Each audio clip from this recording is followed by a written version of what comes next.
system sound coming through, my sound's coming through, we have a working UI, and Syrinscape music is theoretically happening. So I'm going to take this as a win.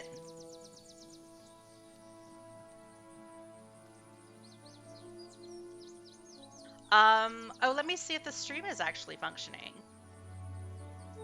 It says I'm live.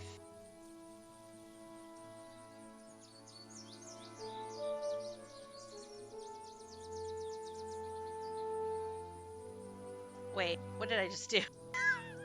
I'm confusing myself. This is terrible. Okay, I'm gonna stop messing with things before something bad happens. What could possibly? It's just some goblins on the rocks. I mean, come on. First thing, housekeeping. There was a roll last session related to cults that Yelena should have had advantage on that I forgot to give her. So, Yelena, you have an inspiration dice to make up for that. And I guess in celebration of the D&D 1 rules that came out this week, not only with, when you roll a natural 20, not only will I eat one of these moonshine cherries and kill myself, but you guys can have an inspiration along with that on a nat 20. So in case I forget, I will try to remember, but in case I forget, yell at me. All right, so last session, we finished up Honeyfest in Rouge Fair. And alas, the High Harvest Tide Festival ended with Terrell's team losing at the tug of war. As well as nobody in the party won the raffle for winged boots. But that little 8-year-old halfling kid, CC Greengrow, she won everything. Basically, she won the raffle, and she scored her unicorn pony thanks to Terrell's generosity. Giving her 50 gold out of her own pocket, because she's a softie. The party realized that Sprinkles, the baby owlbear, was not such a baby anymore. Concerned that she was outgrowing her life in the Queen's Rest Inn, you had a little magical chat with that owlbear, and this resulted in having a new animal companion. Sprinkles is on the road with you, and you immediately bought her armor, and the owlbear's AC is pretty pumped for action. You confirmed with Ragnar that the marked pet rock that Yelena discovered bore a symbol of the cult of Black Earth. Not sure what to do with it at this point, Yelena's tucked it away in her cool green vest's one of their many useful pockets, and is, I guess, forgotten about it. You were recognized as heroes of Rouge Fair because of your assistance in retrieving the town's bee population. You had a final tea at Druzel's cottage, and it sounds like he's going to be making some changes to the town's defenses, but they'll be in keeping with his strict pastoral architectural standards. He's like the color police in Carrie, I guess. He also invited you to return to Rouge Fair once your work for Lady Belafana Than was complete. Because I guess he thinks he's going to be busy, and he's going to make you busy too. The caravan hit the road, and you were introduced to a few NPCs that would be making the full trip.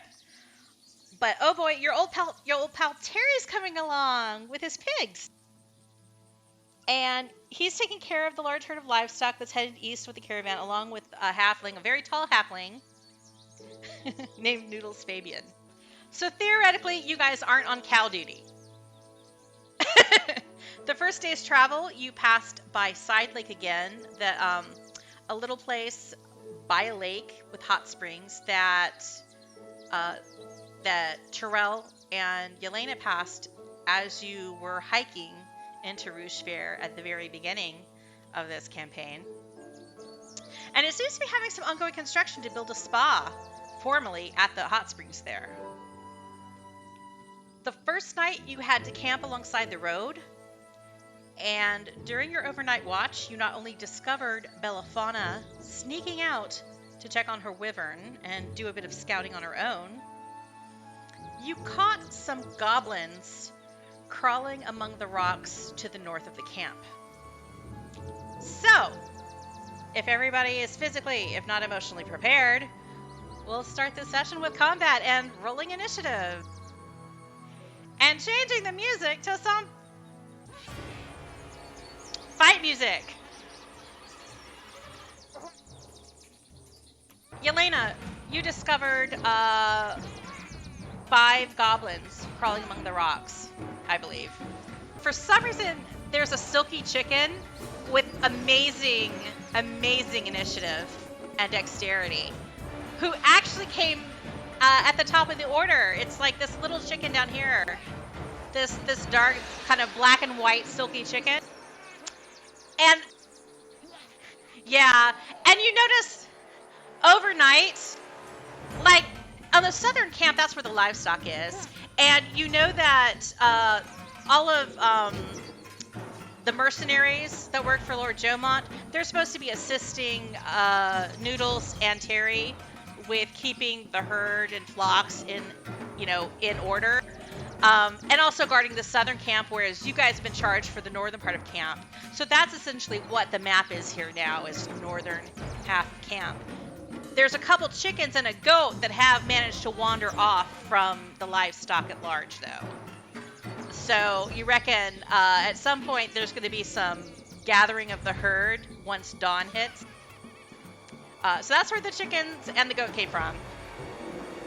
And this chicken with the great initiative, I think I'm going to roll perception to see if the chicken, because it's a chicken, doesn't even notice there is danger.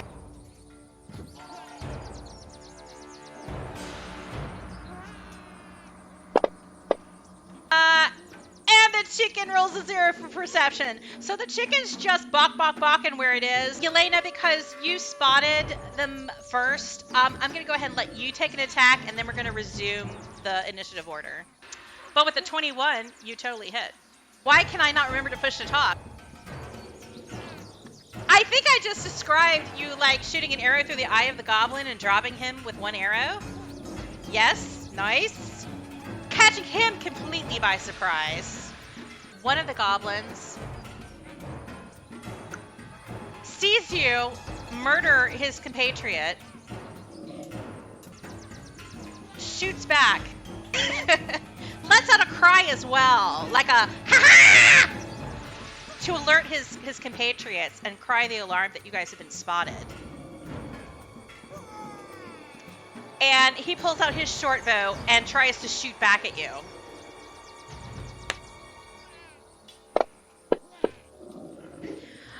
But he rolls a shitty 11, because these are goblins.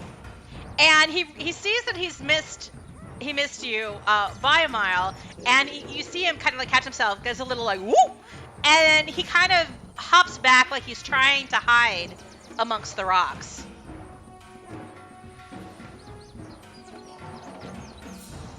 Another goblin hears this situation, and he shoots at you too.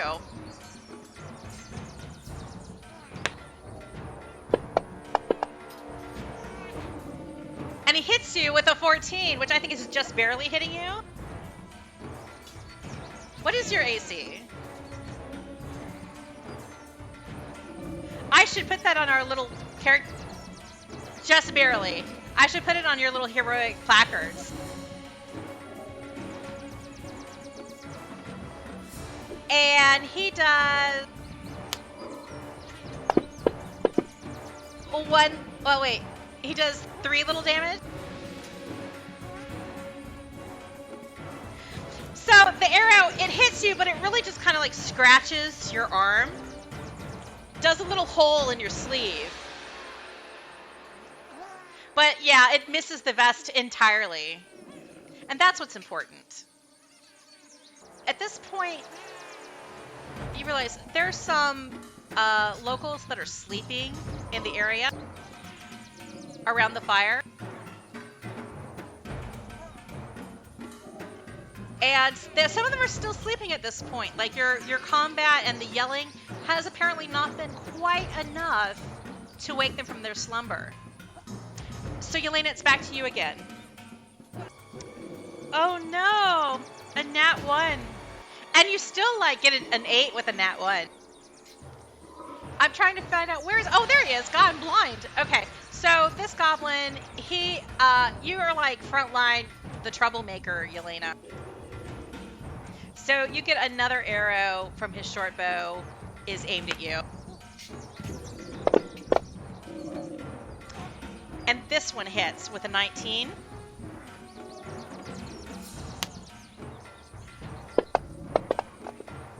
Doing 4 damage.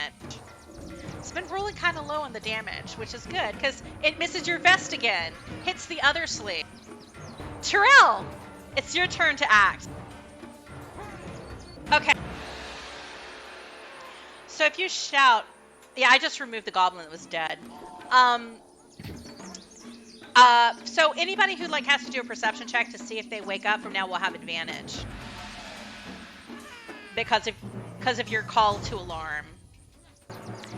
Yeah, once the gray stuff begins, unless you have something to overcome the rocky terrain, it would be difficult terrain. Oh! You had a 21 and you hit that goblin with your javelin.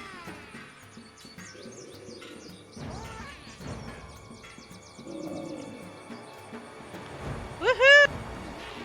7 damage, but this goblin seems to be maybe a little bit huskier than the one that Yelena dropped, and it's still standing.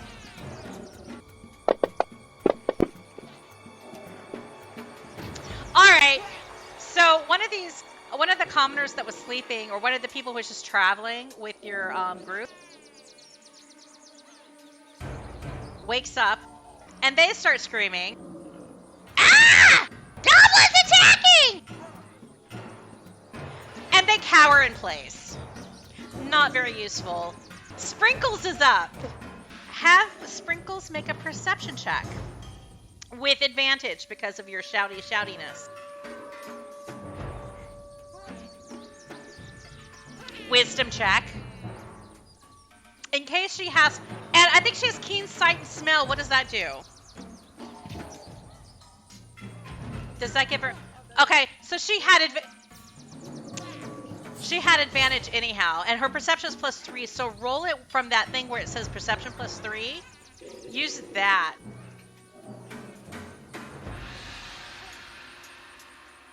Boom! A 19. So Sprinkles kind of hops to alertness with as much agility as an owlbear possibly can, and she looks around and she's sniffling and she's hooting, and she spots another goblin to the west side of your camp.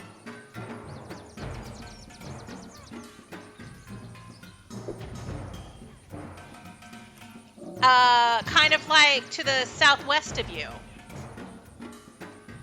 And she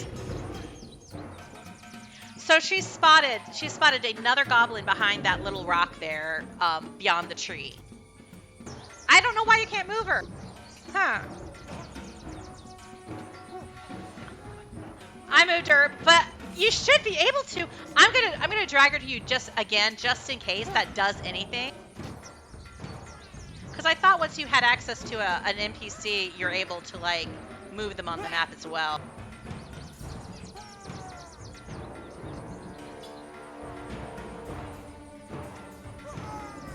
So I dragged her to you again. I don't know if that will do anything.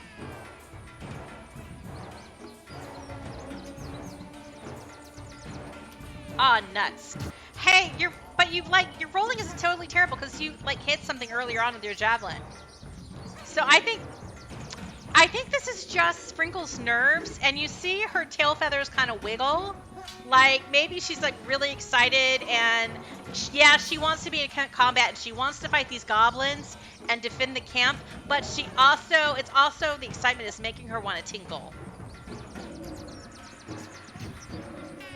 Okay, so that's Sprinkles' turn, right? Did she use all of her movement to approaching the goblin, do you think? I think so. Because it was kind of like behind a rock. There was maybe like one difficult terrain square there. Alright, I'm rolling another perception check for somebody. And Lord Jomont is not a totally heavy sleeper. He was up here in the north part of camp, as was Lady Bellafana, who you caught sneaking off earlier. He has woken up.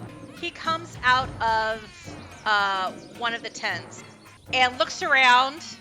And at first glance, what he sees is your owlbear fighting a goblin. and he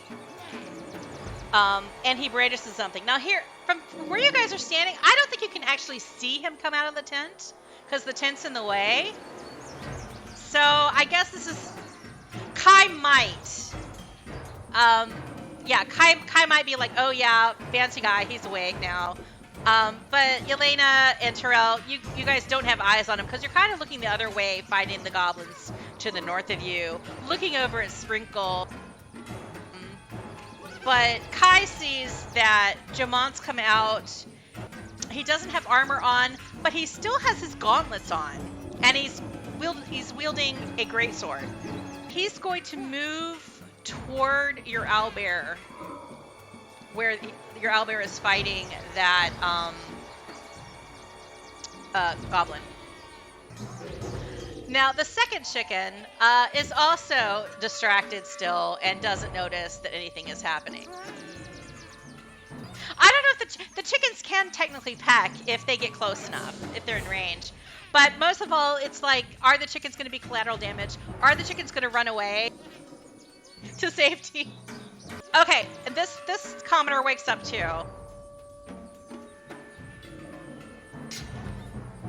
And they are like, oh my god, there's a chicken.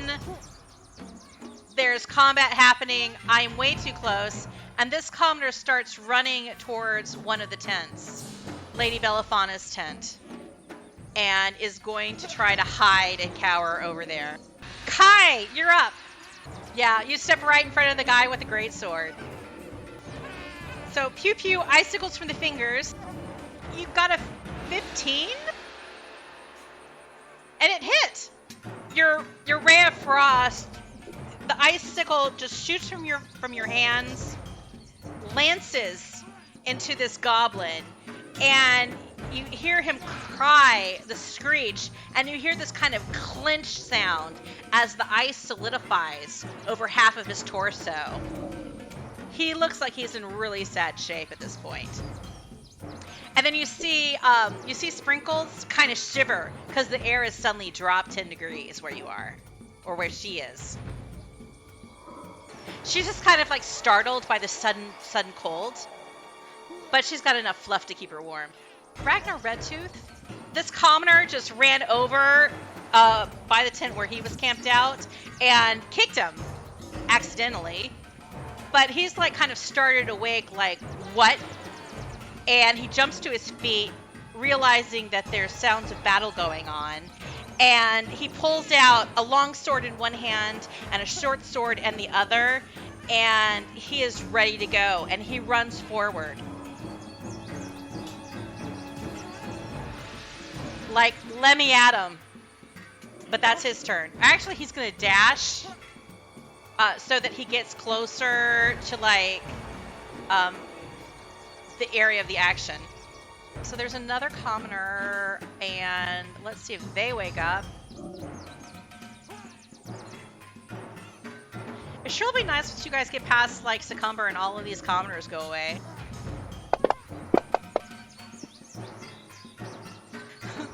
Apparently, she took a sleeping drought before settling down for the night, because she's out. She's just still napping by the fire, snuggled up in her blankie, completely unaware that matters of life and death are happening all around her.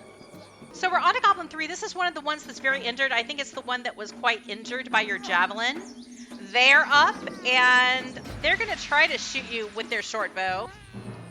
I'm not sure if you're going to be out of range. Actually, I don't think you are. I think you're still within 80 feet.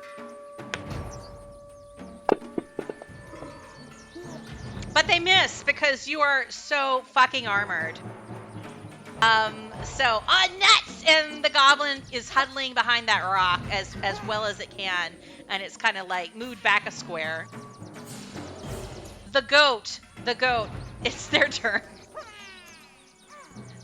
Is the goat aware of what's happening?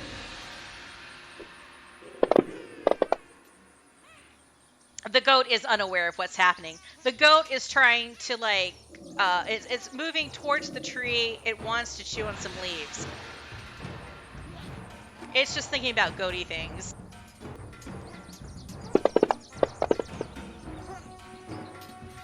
Charmony Little, she wakes up by the campfire. She realizes what's happening, and she's like, push on her fiance Daisy Brownbank, make sure that she's awake, and they're ready to run away at Daisy's next turn. Initially, Yelena, when you spotted these goblins in the rocks, you felt that like familiar surge of spotting prey, of the hunt beginning. Someone that you could, just take out, like your normal defense as a hunter, as an archer. It was just perfunctory, going to work with your bow and arrow. Suddenly, this sense of unease creeps in on you. And you feel like a malaise, that there's more going on here, that there's something else present, and you don't like it.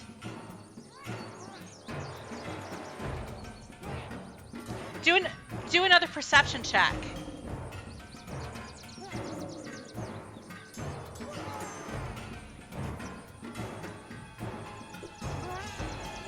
All right, a 10 isn't quite enough for you to notice anything else, but a second later, the ground begins to tremble beneath all of you. And clear to everyone within visibility, you see this priest-like, magic-using kind of figure in robes. And the robes are reinforced with little plates of stone going down the front. And it seems to be casting some kind of spell, and the ground trembles, and the trembling begins to grow and swell as the ground shakes beneath you. Everybody make a dexterity saving throw.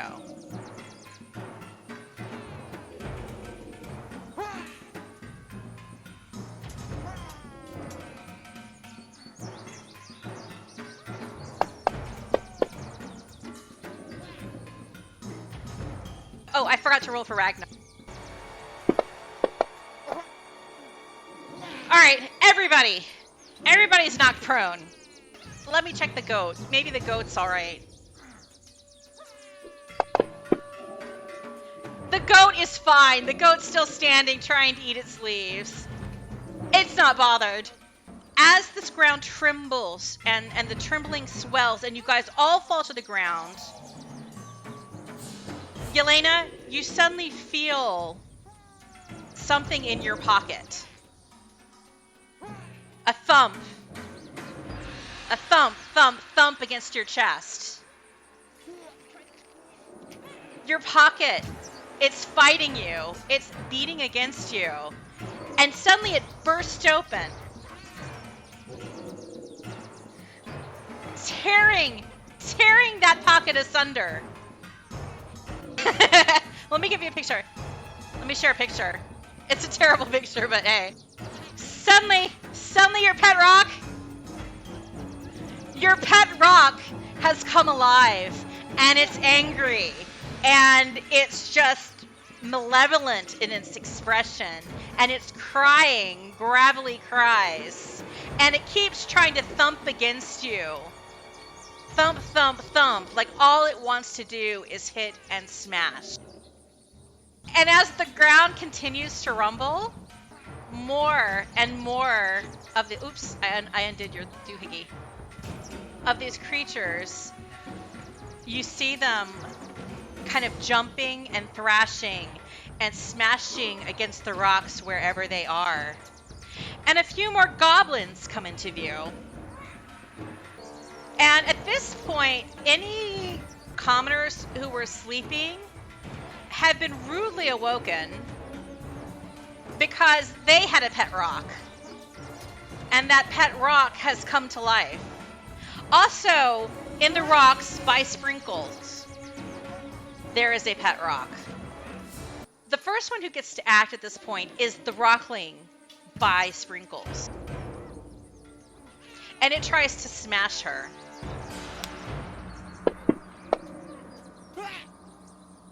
The first smash misses. The second smash also misses. Because she has one armored owlbear. But you see her caught off guard because suddenly there's this rock throwing itself at her.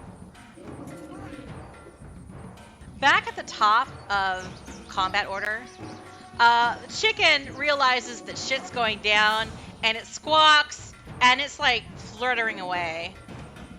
Running chicken style. One of the goblins is shooting. I mean, Yelena, you are still the closest target. So it's going to try to shoot a short bow at you again. And, God, you're prone, and I don't remember if that's supposed to give me advantage. I think it does, because, wait, with range does it give... No, it doesn't. Range, it gives me disadvantage, doesn't it? Because you're prone? So let me roll again.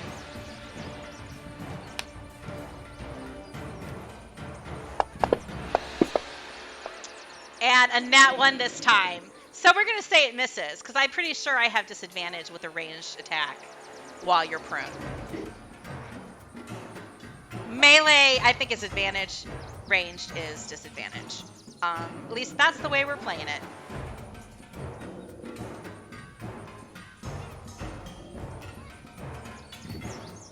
We get to another one of the goblins. And it's still like wanting to try to shoot at you. This time I'm going to hit the disadvantage button.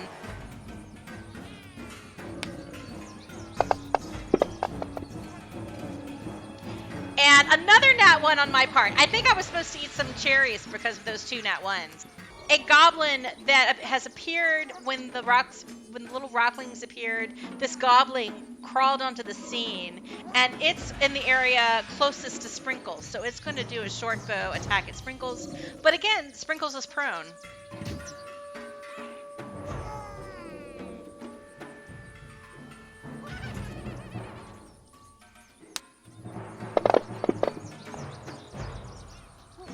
So it's a miss of Sprinkles. This wasn't a good plan, really. It's a sucky plan, knocking everybody prone and then trying to shoot them. It's Stacy's turn, so she and Charmandy are going to run south. I'm just moving NPCs to, like, hide behind a tent. Yelena, you're up. There is a rockling next to you, so they'll get an opportunity attack. And he misses, little bastard. Okay. Back to you. Shooty McShooty time. Ooh, and with a 24, you definitely shoot him. Arrow landing in between 2 of the little rock plate. 7 damage to that priest. He's like looking at you. He knows what you did. And he's got his eye on you now. You can see him. He has this kind of very austere presence. And the looks that he's giving around to the people before him are very cold and uncaring. Like, he's just performing a business task. There's no passion in what he's doing right now. There's another goblin. You are no longer prone, so when it shoots at you, it's not at disadvantage. But it misses anyhow, because these goblins are shit. I mean, you guys are like totally scared, right? Totally scared by these enemies you're facing right now. Sherelle, you're up. You are still prone. Half of your movement to stand up. Yeah, you can summon a giant poisonous snake. Well, prepare to get more NPCs under your control. Hopefully this one you can actually move. I don't know. Just looking up Sneck right now. Snake? Oh, it doesn't have a snaky.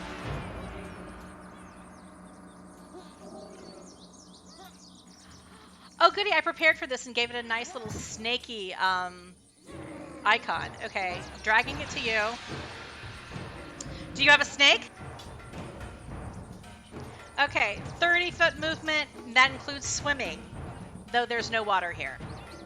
Ta-da! You have a snake now.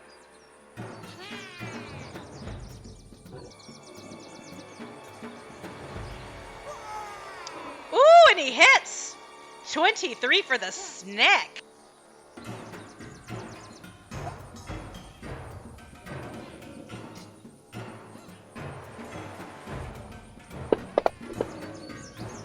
Alright. His constitution roll was a 9. Okay, so roll that poison on him. And is he poisoned now? Or does he just take the poison damage? Okay. Yeah, you should be able to drag it from your snake's description to the priest.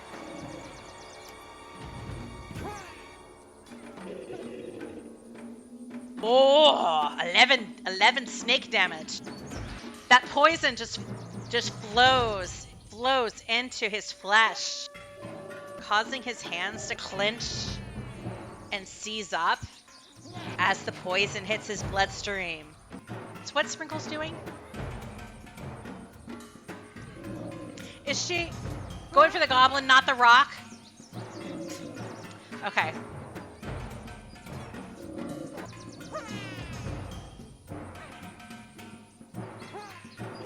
And she hits the rockling. Bonk. A scratch with her claws across its quartz flesh. And oh, she did 15 damage with her claws, slicing into that rock. There's a gash in that rock now. The commoners are still like running. This one just hides behind the other side of the tent. One of the rocks starts to bounce down the rock facing, and it's headed toward the tent, towards anything. People, tents, anything. When they move, because they're like on the ground, on the earth, you kind of see them, like, first they like bounced off of the rocks, the ledge at the north part of the camp. But then when they hit the ground, you saw them kind of disappear under the ground, and they burrowed and then reappeared by the tent. So when they have contact with the earth, they can move very fast. Rando Goblin runs up from the south and starts running towards 1, 2, 3, 4, 5, 6, 7, 8, 9, 10, 11, 12. And it's kind of glowering, which I don't think any of you can see, but it's glowering near the commoners, near like Daisy Brownbank and Charmandy Little by this tent.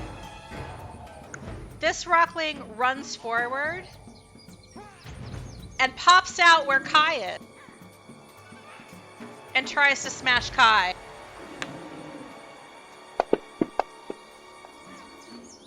And does, rolls a 25. So 5 damage to Kai. And the second attack is going to be against Lord Jomon.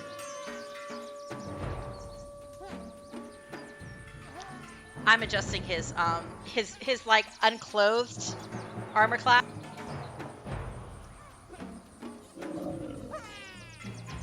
Great.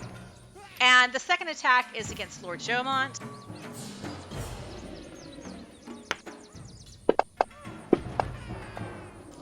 Bam Bam hits him.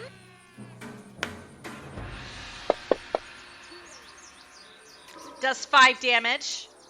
But he seems to take it. Not happy about it, but he takes 5 damage.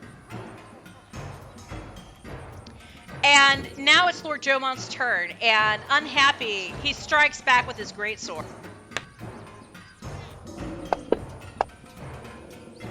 Rolls a nat 1. It's really embarrassing. Another Moonshine Cherry. I'm going to use his action surge, because he's got one of those. And he's going to try again.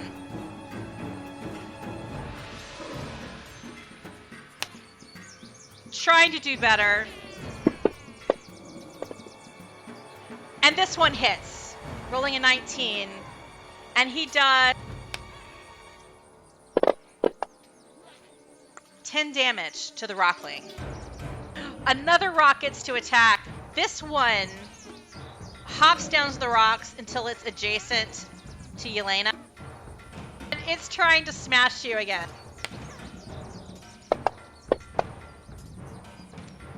First time it hits with a 14, just barely. Right in the solar plexus, 6 points of damage. And it gets another hit. It rears back. Yeah, it rears back. And this one it misses. Yelena, at this point you realize that these are tiny earth elementals. They weren't just like pet rocks that have somehow been animated through some like jokey spell. They were literally baby earth elementals, the kind that are usually hulking and huge, but in their earliest form, and they were resting, and whatever the priest did, he woke them from their slumber, and they're angry little earth elementals. They are living things. They're actual elemental creatures. Had they been rocks that had been animated, that is something you could dispel. Kai doesn't have it either. Kai is all murder spells all the time.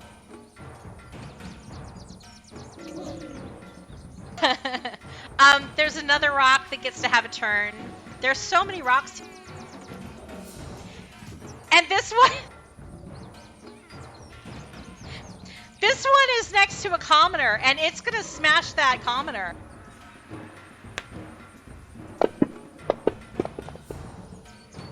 And it hits. It hits. And the commoner takes 6 damage, but is not dead. But the commoner is seriously bludgeoned. Like, you see this rock smashed up against her head, and her jaw's been dislocated, and her face is just bleeding now. And she screams out, and she kind of collapses prone to the ground. Second attack, the rockling isn't paying attention to its surroundings. So after it bashes this commoner, it just bashes something else that is near it. So it goes to the fire, and it just smashes against the fire.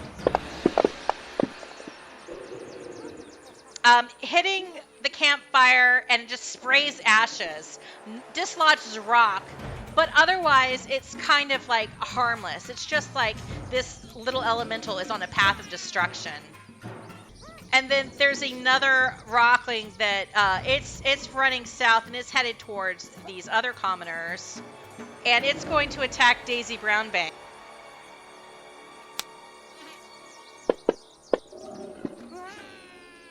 And it hits, doing 4 damage, and it's going to move a little bit and hit the other commoner, or try to. And it hits.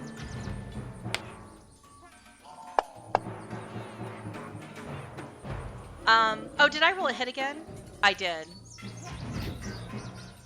Yeah. And it does 6 damage. And here again, another this commoner, the rock bashed against her, and you see like it obviously cracked some ribs, maybe did some internal damage, and she's slumped on the ground. Daisy Brownback is still on her feet. She's a little bit tougher, but they're in a bit of danger. So this goblin's going to it's really technically adjacent to Sprinkles, and it's going to try to slash with its scimitar, but it misses. And this other goblin, it's actually going to move toward the commoners as well.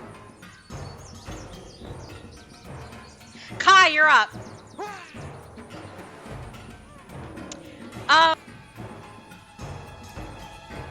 Oh gosh, you know, I don't think I ever asked you if you were prone when you did that chilling thing, so let's assume you stood, because you didn't move when you did the Ray of Frost, or whatever you did. So let's just assume you stood up then to do your work. Oh, Vaughn is here and saying that you guys are muted on stream. Let me see what the hell is happening.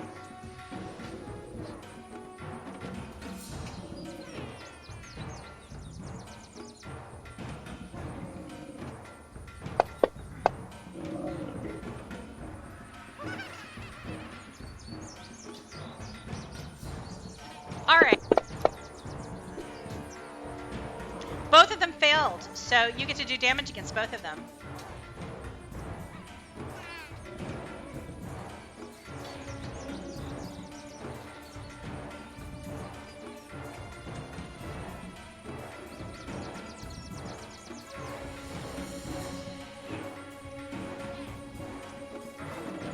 So the goblin is unconscious. The rock is vulnerable to acid damage, but I'm not sure. It did 8 damage. And the 2 damage that you did to the goblin was enough to knock it unconscious. So I'm going to take it off the playing field. Now, can you guys say something else?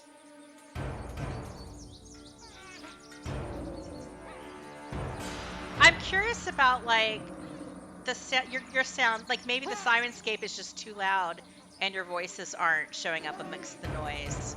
So let me turn that down a little bit.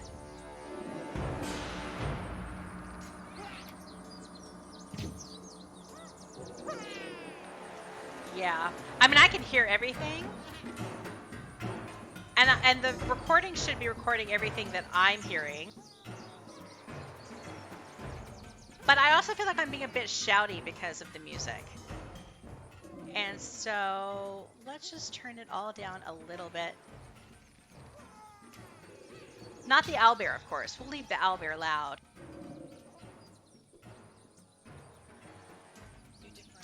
I can change the sound level some.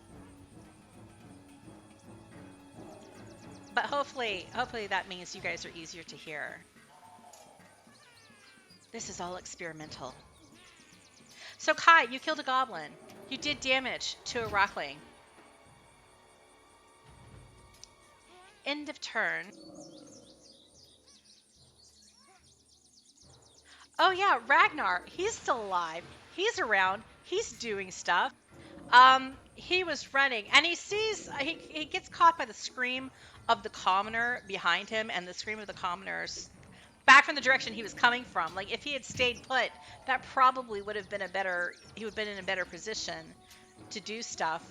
But he heads for the rockling that is closest to him, and he makes 2 attacks. One with his longsword that hits.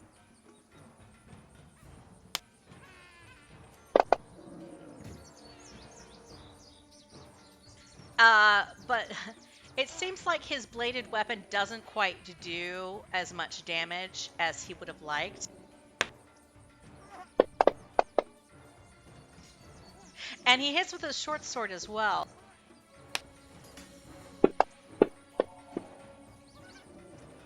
The short sword seems to do a little bit better job than the longsword did. Like, piercing the rock seemed to be more effective, like hitting a fissure just so, than slashing at the rock. So altogether, he did 9 damage. So there was a goblin in the rocks. And this goblin kind of, at this point, so far away from all of the action, it kind of slinks out of sight. Because it was down to 1 hit point. And it's like, yeah, I'm going to escape nimbly.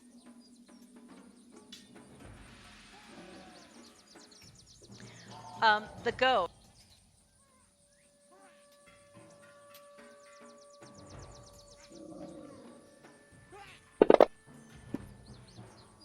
The goat finally notices that something's happening.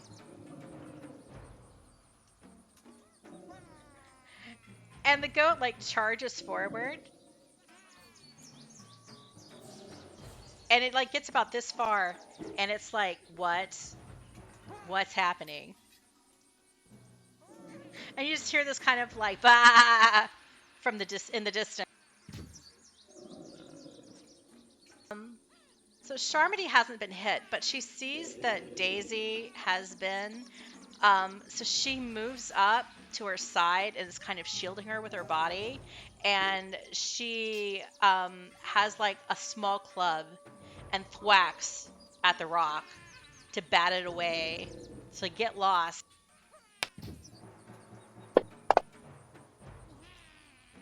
And she hits. That's a surprise. Okay. Apparently, there is some kind of damage threshold with these rocks. Like, it takes a certain amount of force with a mundane weapon to actually do damage to these rocks. The priest is up.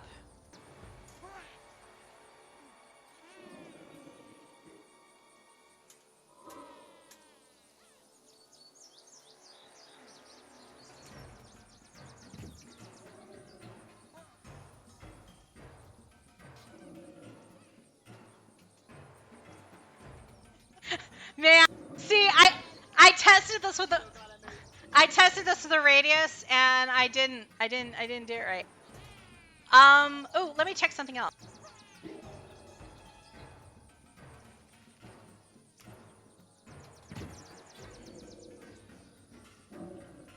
Oh, that's also a possibility.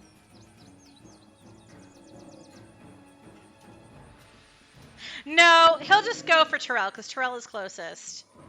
So, Terrell, there is a rumbling of the earth beneath you as like the ground 20 feet surrounding you begins to just boil. Do a dexterity saving throw.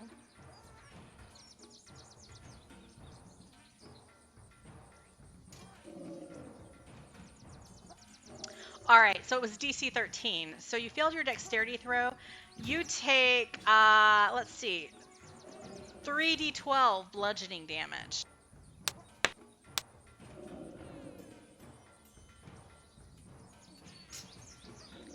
Oh wait, did that not roll? It didn't roll on you.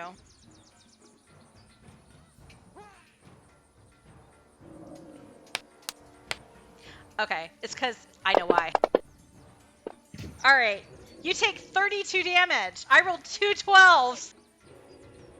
I rolled 2 12s. Holy shit. Okay, I didn't plan on that. So Terrell, how are you doing? Okay, that's good. You've basically just been in a rock slide, standing there, out of nowhere. The priest just shouts out, the earth endures. The rock by Sprinkles attacks Sprinkles.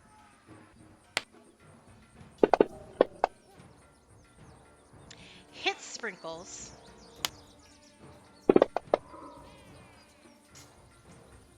Does 4 damage. And it moves around her side, and it beats against the tree.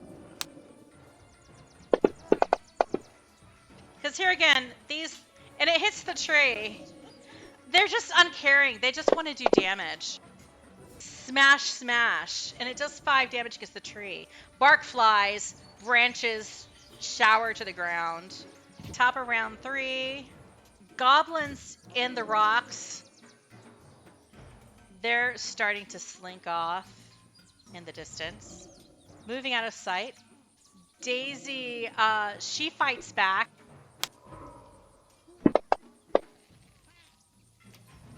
And she misses. But then she's somewhat wounded. And Yelena, you're up again. Yeah, you can totally shoot him from where you're standing. You have a bow of far distance. You can like shoot that guy if he's like the other side of the veil. No, I mean, the snake is down low, kind of like nibbling at ankles, so it's not totally obstructing your sight. And I see like the square is 5 feet by 5 feet, so like Terrell isn't that wide. If Terrell was a large creature, if it was Sprinkles, I would say yes, but it's Terrell, and Terrell isn't taking up that whole space. Okay. Shoot that poison arrow.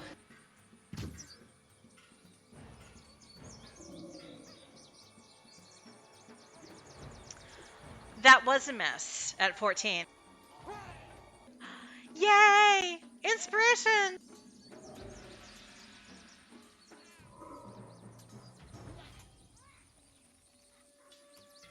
Natural 20! So not only did you use the inspiration, you get an inspiration back because you rolled a natural 20, according to D&D 1 rules. And I'm eating a moonshine cherry.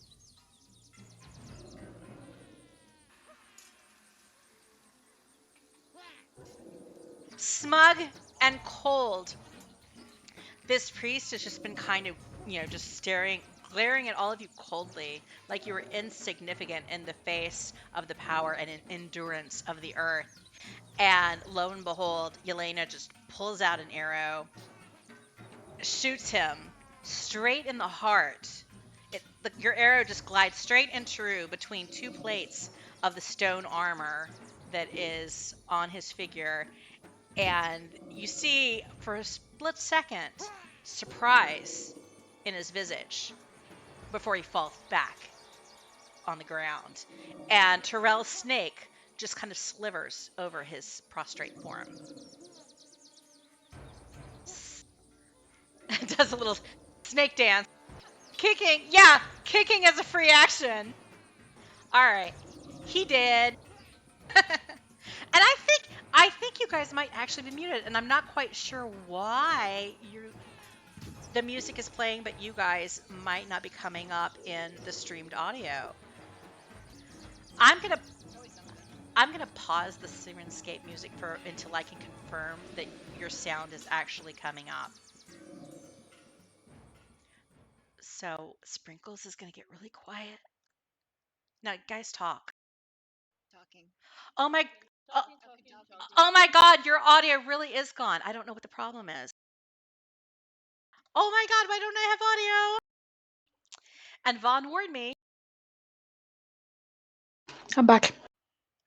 Oh, let me just switch screen. I want to see if your talking shows up. Hmm? Oh, it does. Awesome. Hey, All right, let me actually turn you down a little bit because that's pretty loud. Pretty loud. You're busting out the joint. All right, now see if Vaughn says he can totally hear you well. fab. You can always rip off the audio from my Twitch stream. Yay! He says it's much better. Yay! I'm glad that Vaughn was here to say something, and I wish I had acted on it sooner. See, I just checked I could hear you. I didn't check anything else. So, Well, I was just checking to see if there were bars instead of silence. So apparently it was just the music that was coming through. Maybe the music won't be hearable. Hearable, is that a word? Audible. audible. There we go. Now that I have changed it, I don't know. But you guys are totally showing up now. So this is gonna be like the crazy test. Will music and your voices be audible if I start up the battle music again?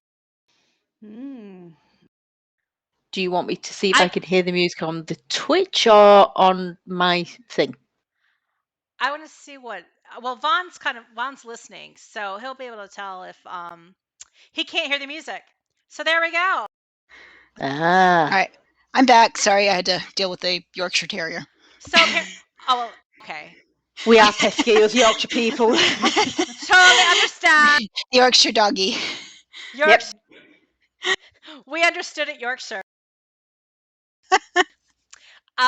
So apparently Syrinscape doesn't show up on the stream when I have the setting on so that your voices show up on the stream.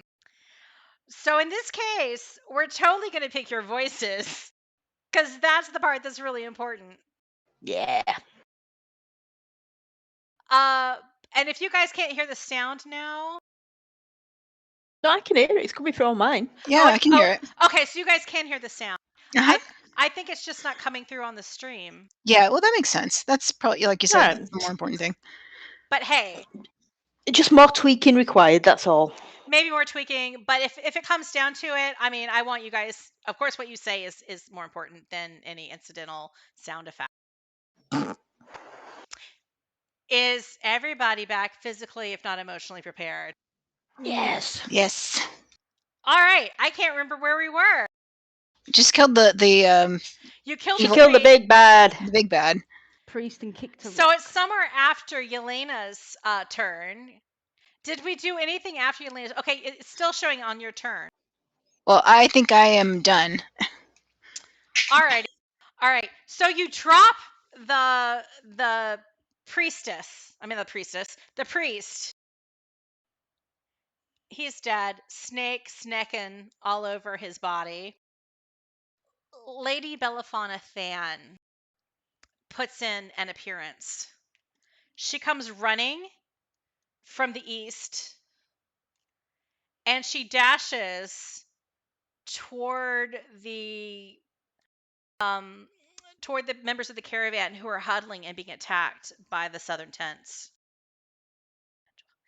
She gets as far, and she has scooped up a handful of rocks, of pebbles, and you see they've going with some kind of magical light, and she slings one of these rocks at them. She rocks the rock. Don't know how effective it's going to be, but she's rocking it. So many rock bombs. So many rocks.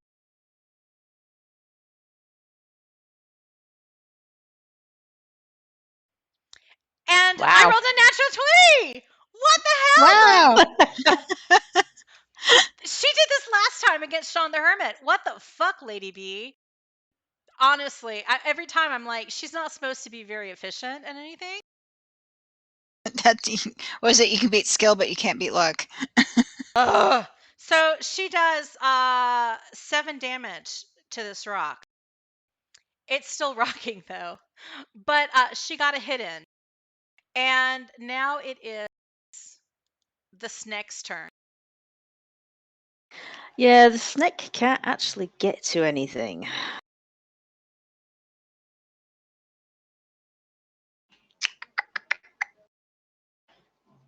$30 So you're 25 feet away from the nearest target, and the snake is like, what, 40 feet? Yeah, 45.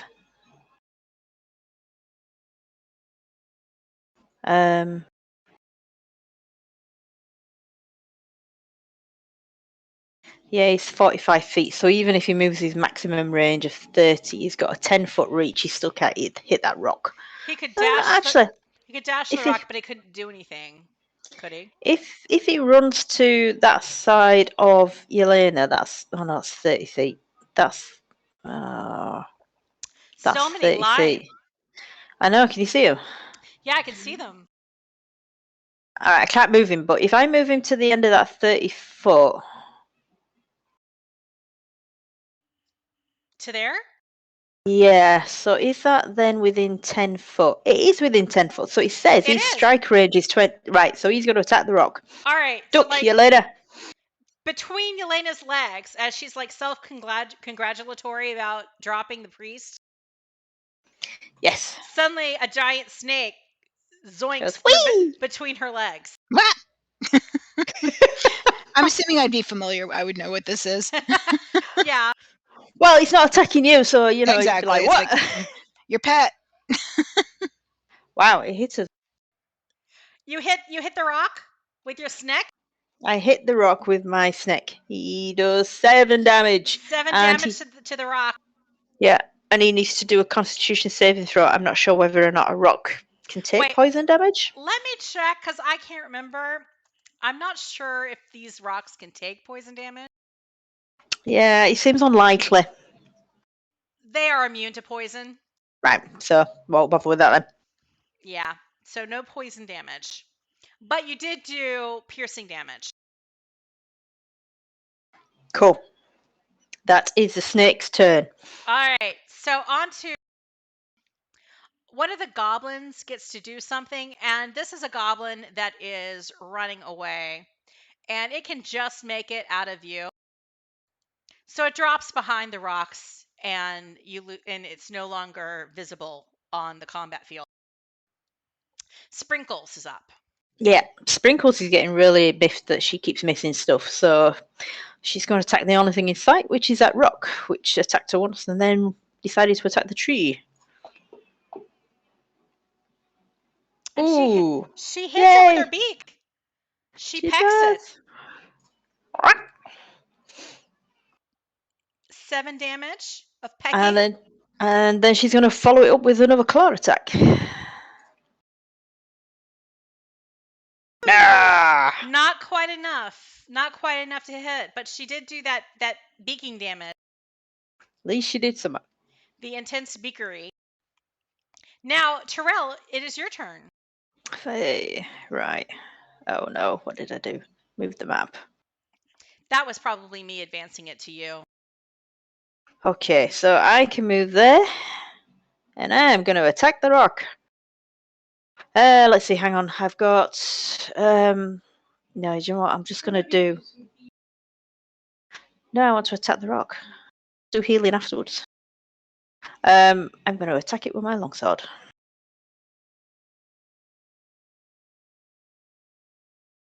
It hit.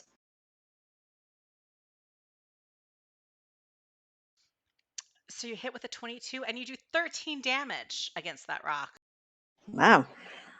Chipping away. That's not bad for me. Okay, that's me done.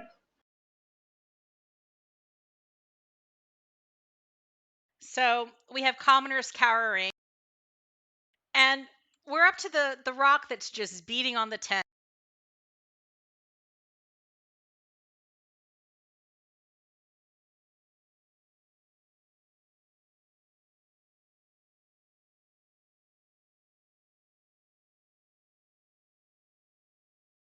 Poor tent. Yeah, this tent is getting ravaged.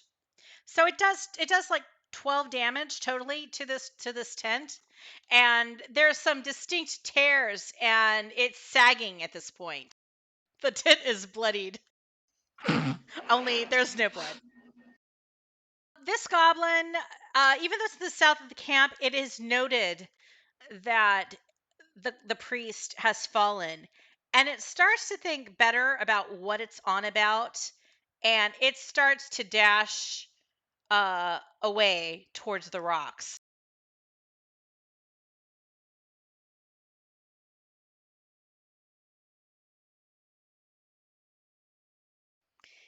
And as it runs away, it tries to pick up the chicken.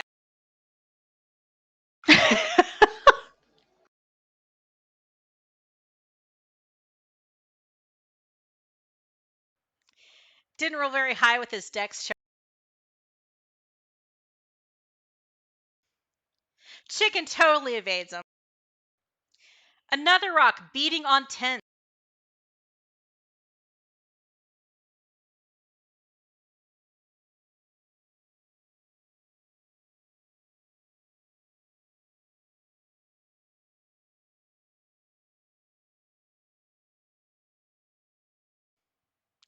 Hits the tent twice.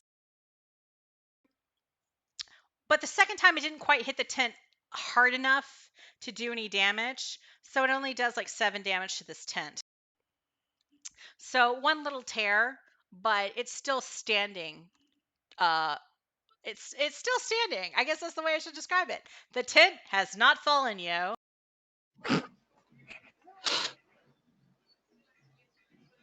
Okay, the rock near Kai and Lord Jomont is going to attack Kai and Lord Jomont. That's right. It gets to. I was about to say, is it going to like bounce off of one and then the other? Yeah, it misses Kai. Yay.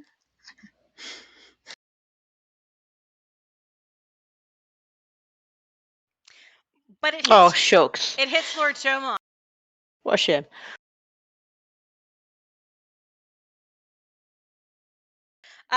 Doing 7 damage to him. This next rock. Did I draw that like arrow, or did you guys draw that arrow? I can't see an arrow. Can't see it. I'm gonna guess that's you. I'm not quite sure what I did. I don't know what's going on here with all these extra arrows. I think there's some kind of functionality that's been added that we aren't aware of in Fantasy Grounds that's like making targeting happen. There's a thing on the toolbar on the map that allows you to target all the enemy units.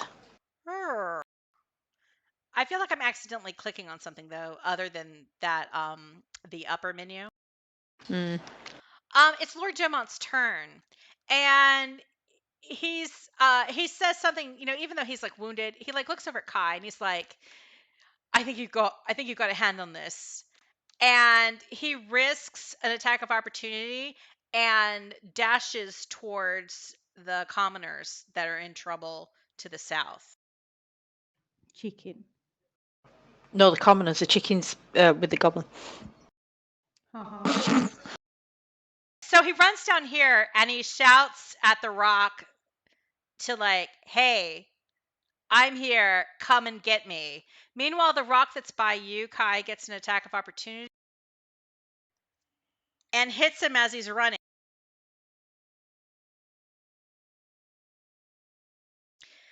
And does 7 damage to his back. And now you see, like, Jomont seems to be pretty wounded. But he's gone over to where the random people traveling with the caravan and all the people whose names I suddenly can't remember because I've had too much Manhattan and Moonshine Cherries. Daisy and Charmandy. He's gone to, like, defend them, deciding that they're in more danger than Kai is. Next, the rock next to Terrell and Yelena gets to have its turn, and it's going to attack both of you once. It hits Yelena. You take 7 damage. This is getting uncomfortably close. I'm now wishing I'd taken Kai's advice to heal, but go on. And Terrell, oh my god, all these arrows showed up. Drop the big bag to be killed by a rock. It's going to be really insulting. And come Terrell, on! You get hit with a 21. I'm screwed. Oops.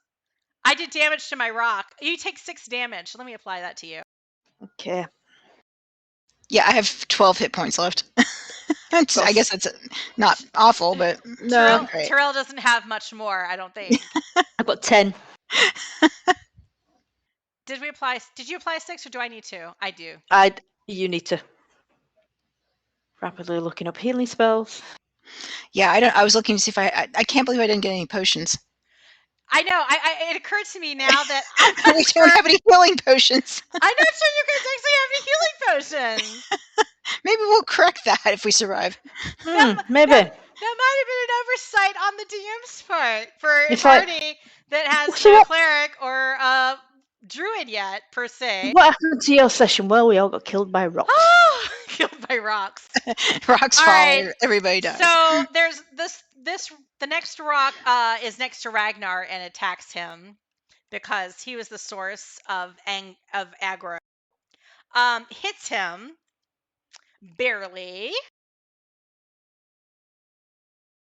Does 7 damage to Ragnar with the first attack. And misses with a second.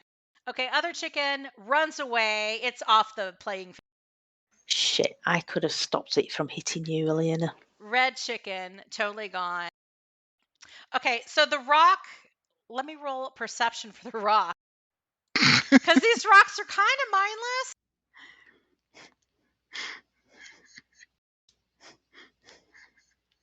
But it notices Lord Jomont's like movements and screaming, and rather than attack the commoners and Charmandy and Daisy, it attacks him.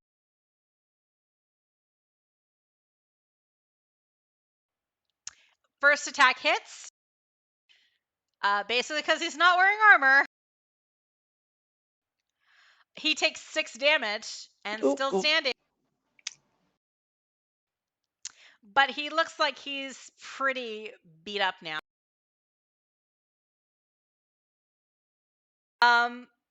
And rolls a 24. That was a natural 18 on the second attack. And he takes 4 more damage, but he's still fucking standing with like 4 hit points. So that's that rock's turn. The heavily wounded commoner here is still kind of just cowering there, lying on the ground with 1 hit point.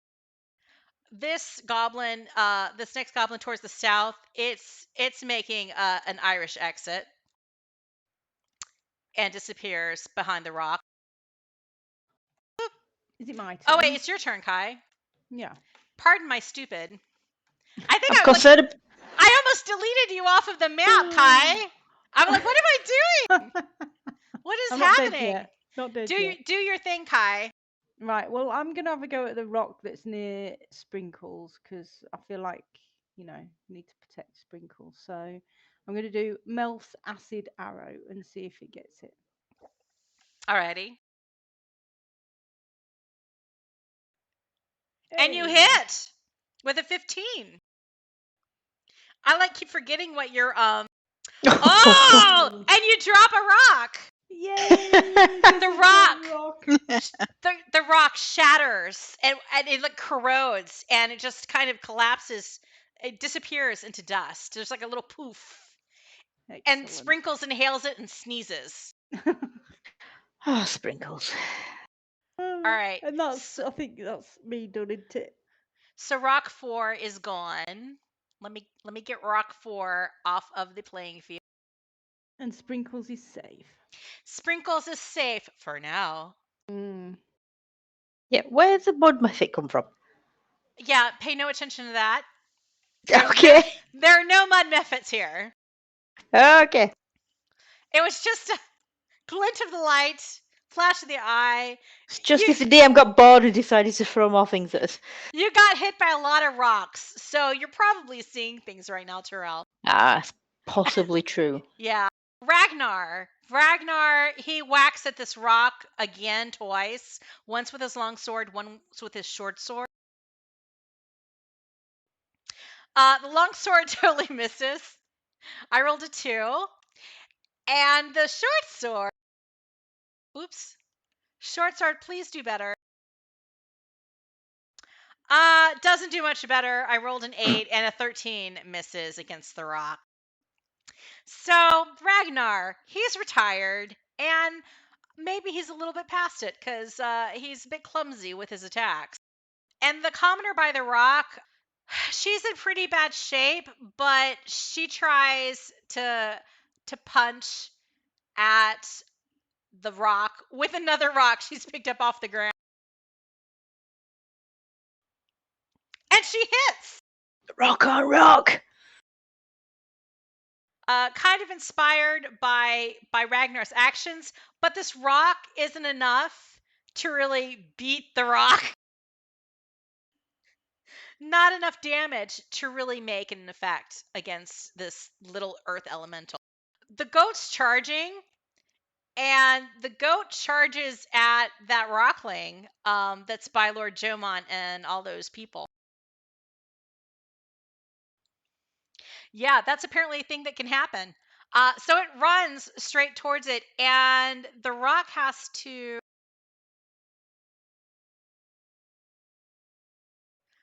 Okay, it can be knocked prone. Alrighty. So, the rock has to make a strength check, which it's a pretty strong rock. And it makes it. So it doesn't get knocked prone. Let's see if the goat actually successfully rams it. And it does! It hits with a 21. Wow. So because the goat was charging, it takes the normal ram damage, but it takes an extra 1d4.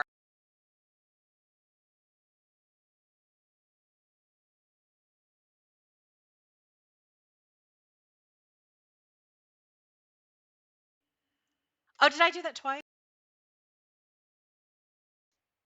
Oh, no, it just looks like it. It didn't. Okay, let me roll it manually.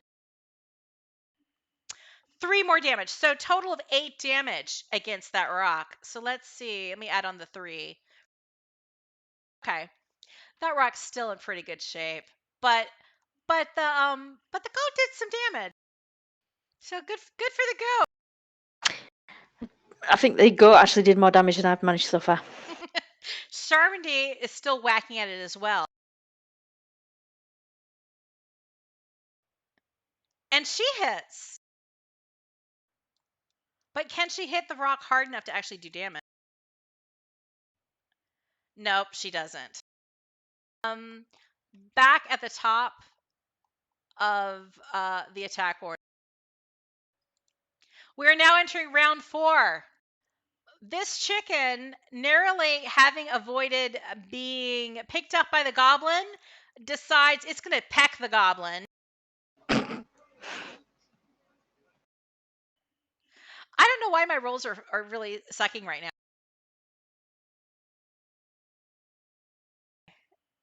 Oh, the chicken hits with a 19. So in general, the animals are just doing better. And does 4 damage to the goblin. Doesn't drop the goblin, but the goblin is severely pecked. All right, so there's this goblin that was like sneaking away, and it does manage to like completely sneak away behind the rock. So it's off the playing field. You're almost completely only left here with all these tiny earth elementals. Daisy has a chance to strike back against the rockling near them, and she tries. And she misses. Yelena, it's your turn. How big is this rock? Is it still like a tiny little rock? It's still, yeah, it's still it's like a pet rock size. Can I not just grab it and eat it? As far as I can. You I can like totally, the idea. you can totally eat it. Okay, I would like to try to yeet this rock into oblivion, someplace away from us. All right, Towards the rocks. Yep, towards the rocks. let's do like contested dexterity. Okay. So do I do a check, strength, Check. or a dex Do a check? Okay. Dex check, yeah.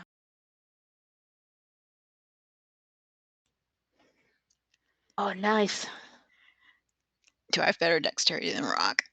You would hope so, wouldn't you? The rock was -1 modifier, but it rolled a natural 20. Are you kidding me? Oh no! It rolled a natural 20. Now here I come at a crossroads because I think eating the rock is really cool. And Right. technically, because it's -1 modifier, it's a 19, 19. and you rolled a 21. Right. I'm gonna say, respecting the rules of like kind of I think what the intent is of D&D 1, the whole playtest thing. I'm gonna say that you eat the rock because a 21 is bigger than a 19, even though it was a nat 20. I like it. So you eat that rock. Roll a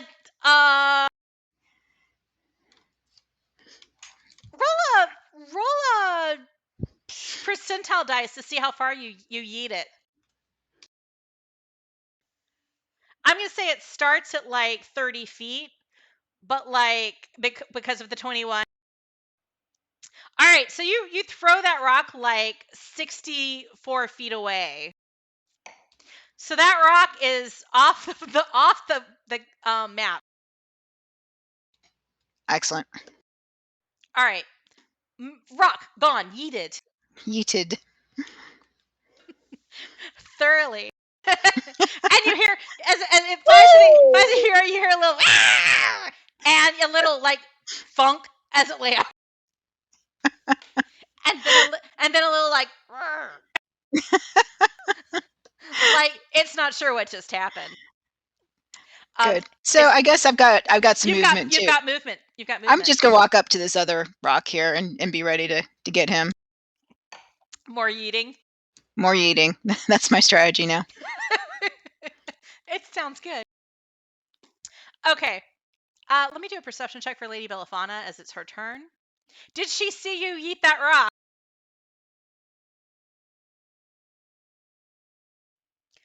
She did. She rolled a 17. I think that means she saw you yeet the rock. So she's going to run up to this rock that's basically almost dropped Lord Jomon and is attacking all of these people. And she's going to try to eat the rock too.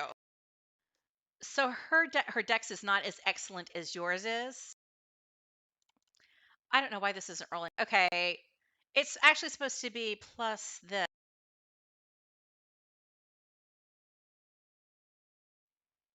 Oh, she rolled a natural 19. She got a 22. Let's see how the rock did.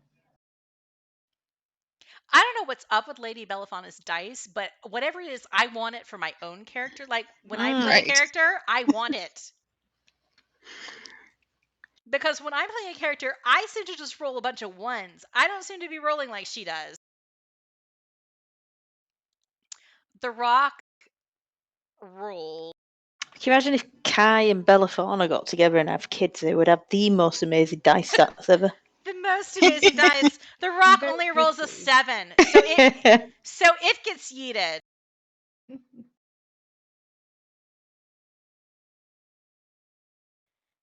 And she throws it. I rolled a 95 for the yeeting. So Oh, awesome. Wow. Wow, that is impressive. She just must have, maybe she played softball when she was younger. Maybe so. Maybe this is like something. The tent's in the way to the west, so she's just going to throw it east, and it's going to be going like 125 feet to the west. So that rock's going. Pew. Woo! Whose turn is it now? Oh my god. I'm like Snake. rolling around. Snake turn.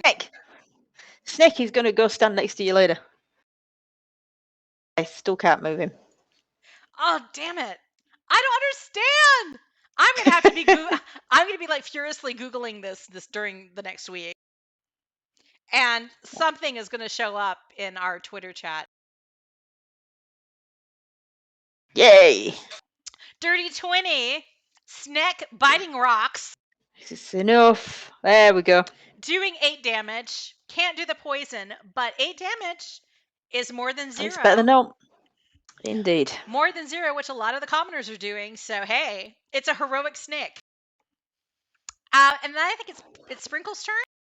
It is. Sprinkles is going to glump over here. I can't move Sprinkles either. Oh, I would like to move Sprinkles next to Kai. Next to Kai? Like right next to Kai?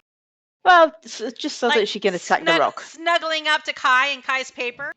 Yeah, she's going to give a quick nuzzle and then attack the rock. Beak! Oh! Natty 20! Oh, Moonshine Cherry time. Did I just roll 2 ones? You did. Oh my gosh. 6 Typical. damage. But Typical. Sprinkles, and there's no way to mark this on Sprinkles' sheet, but Sprinkles has an inspiration now. Okay. All right, she's going to go in with the claws. Oh, again, another good roll. Excellent. Natural 19 for a 25. There we go. And Sprinkles shatters another rock, poofing it into dust. Way to go, Sprinkles. Yep, Sprinkles saved you, Kai. Yeah, I'll pat What a Sprinkles good on the girl. So that's Sprinkles' turn, and now it's Terrell. Yeah, Terrell's just going to do a lay on hands.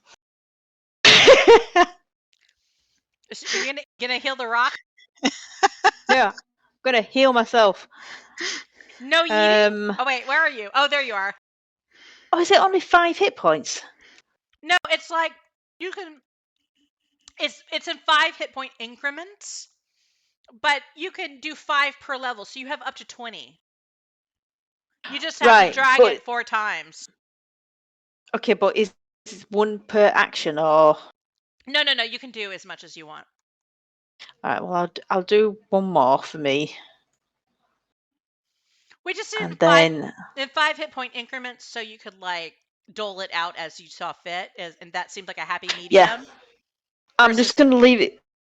Yeah, I'm gonna leave it at just that, just to buffer me, to keep me going, because I'm assuming since we were attacked during the night, there'll be a long rest coming after this. I'm hoping.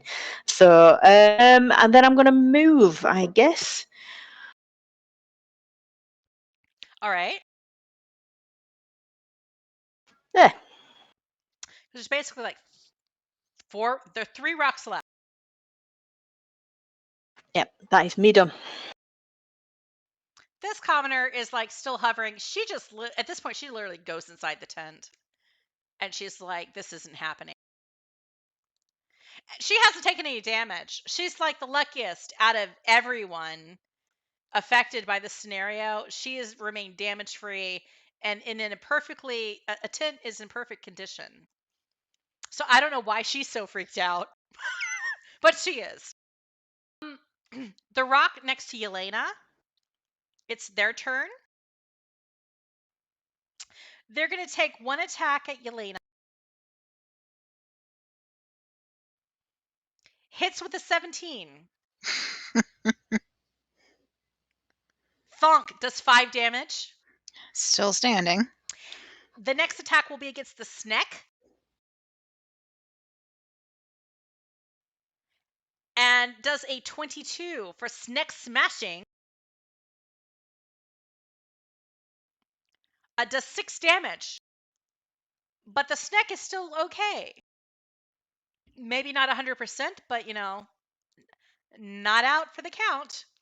The goblin that tried to grab the chicken gives up after the whole pecking situation and keeps on running and runs beyond the rocks. And you hear it kind of like screaming as it runs off into the night. And it is making a sound kind of like a yeet. Like this goblin is yeeting itself out of the combat. Fine with me. And there's this one rock that's keep pounding on this tent. It's like unaware of anything else in its vicinity. The only thing next to it is the tent. So it's just going to keep smashing on Lady Belafana's tent. But it rolls a nat 1. And the second attack, it rolls a nat 20. Bye, tent. So it does 8 damage to this tent. Tent's still standing. Let's see. But the tent... Good, because when this is over, I'm going into it. The tent... It's actually... In hiding. This tent has taken a lot of damage. It's still got like 2 stakes posts up. Half of it is like just flumped to the ground. That's okay. And there's like a cloud of like feathers because a pillow got smashed and busted, and there's like this goose down kind of floating down in the air from where the rock hit it. But it's still kind of a prop up. Part of it is. It hasn't been completely destroyed.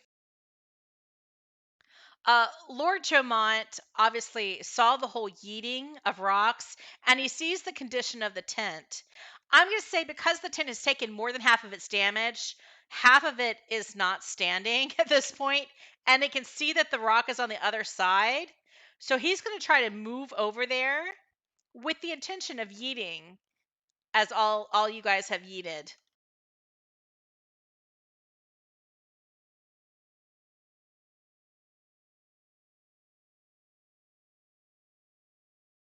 So he can dash over to where the rock is, but he can't actually do anything. So here's hoping everything turns out well. When I stopped talking, I heard like the goblin go, "Ha ha!" Now I'm imagining it's the rocks talking. And it tickled me. It just tickled me. Okay. Oh, what's this other rock? Rock by Ragnar. It's going to try to hit Ragnar.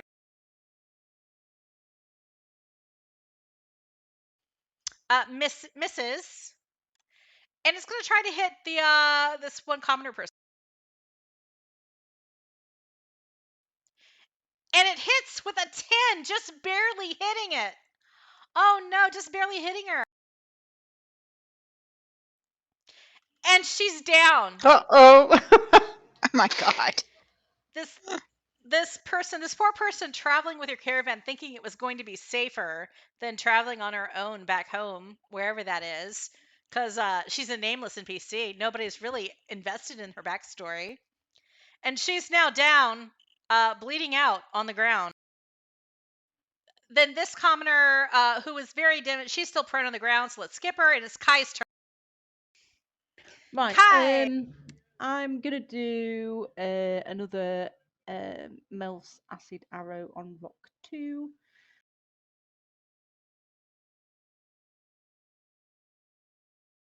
Ooh.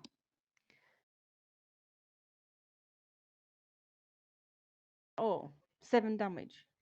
You did roll all the low numbers. Take This it is it's not. dead. Yeah, your damage dice are not living up to your potential, Kai. No, I know. So, if You that rock's did not dead, 14 damage to that rock. That's somewhat substantial. right? But it's not dead. No, it is not Right, dead. okay. Well, it says at the end of its next turn, it takes 2d4 acid damage. All right. So we'll take So 2d4. remind me. All right. And that's going to happen whether Yelena yeets it or not, right? Is there Yeah. some kind of range of the acid, like it has to be within 60 feet of you, or is that regardless? I don't know. Well, my range is 90 feet. It just says 2d4 acid damage at the end of its next turn. Okay. I mean, if this was like DDO, the acid damage would happen regardless. Yes, yeah. So let's 'cause it'd treat be it like a dot, that. wouldn't it? Yeah. Okay. Okay. So let's just try to remember that it's going to get acided. And that's me done, I think. All right. Ragnar, I'm going to roll a perception check for him to see if he's recognized the yeeting.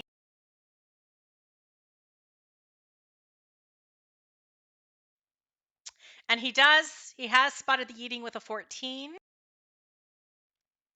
He's going to try to throw this rock away, rock 3. And he rolls a 17.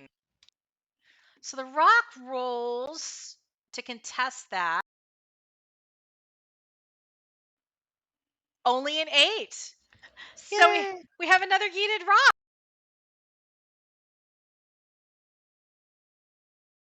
All right. So he throws this rock 80 feet away. So let's see if that's really.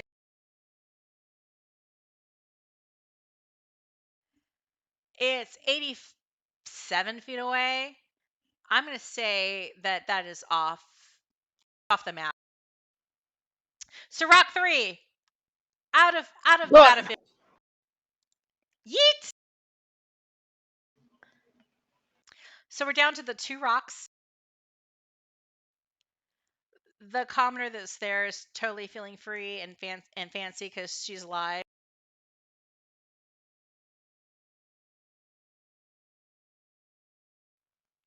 I'm not sure who this person is, but they have not suffered. Oh, this is the one that's down. Yeah, the one that's unconscious next to Ragnar. And he's kind of like yelling, "Help here, please," but because he doesn't have anything that he can do. The goat's turn is now, and the goat is like, there's nobody left. The goat's a bit riled, but he looks around at all of you. Bellafana kind of gives the goat a little smile, and the goat chills out and starts like wanders over. So she's the rock thrower extraordinaire and Goat the Pied Piper whisperer. of goats. Yeah. Yeah, rock eater, and goat whisperer, wyvern whisperer. The goat's just chewing on the grass now, grazing. And Charmody is just checking on Daisy just to see how she's doing because she was injured. And we're at the top of the next round.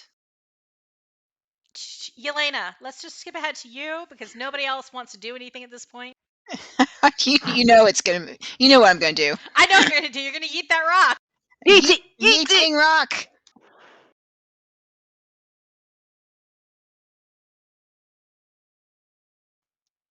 The rock rolled a 13. Ooh! Oh, we Ooh. tied. Tied, you didn't roll off. Roll again.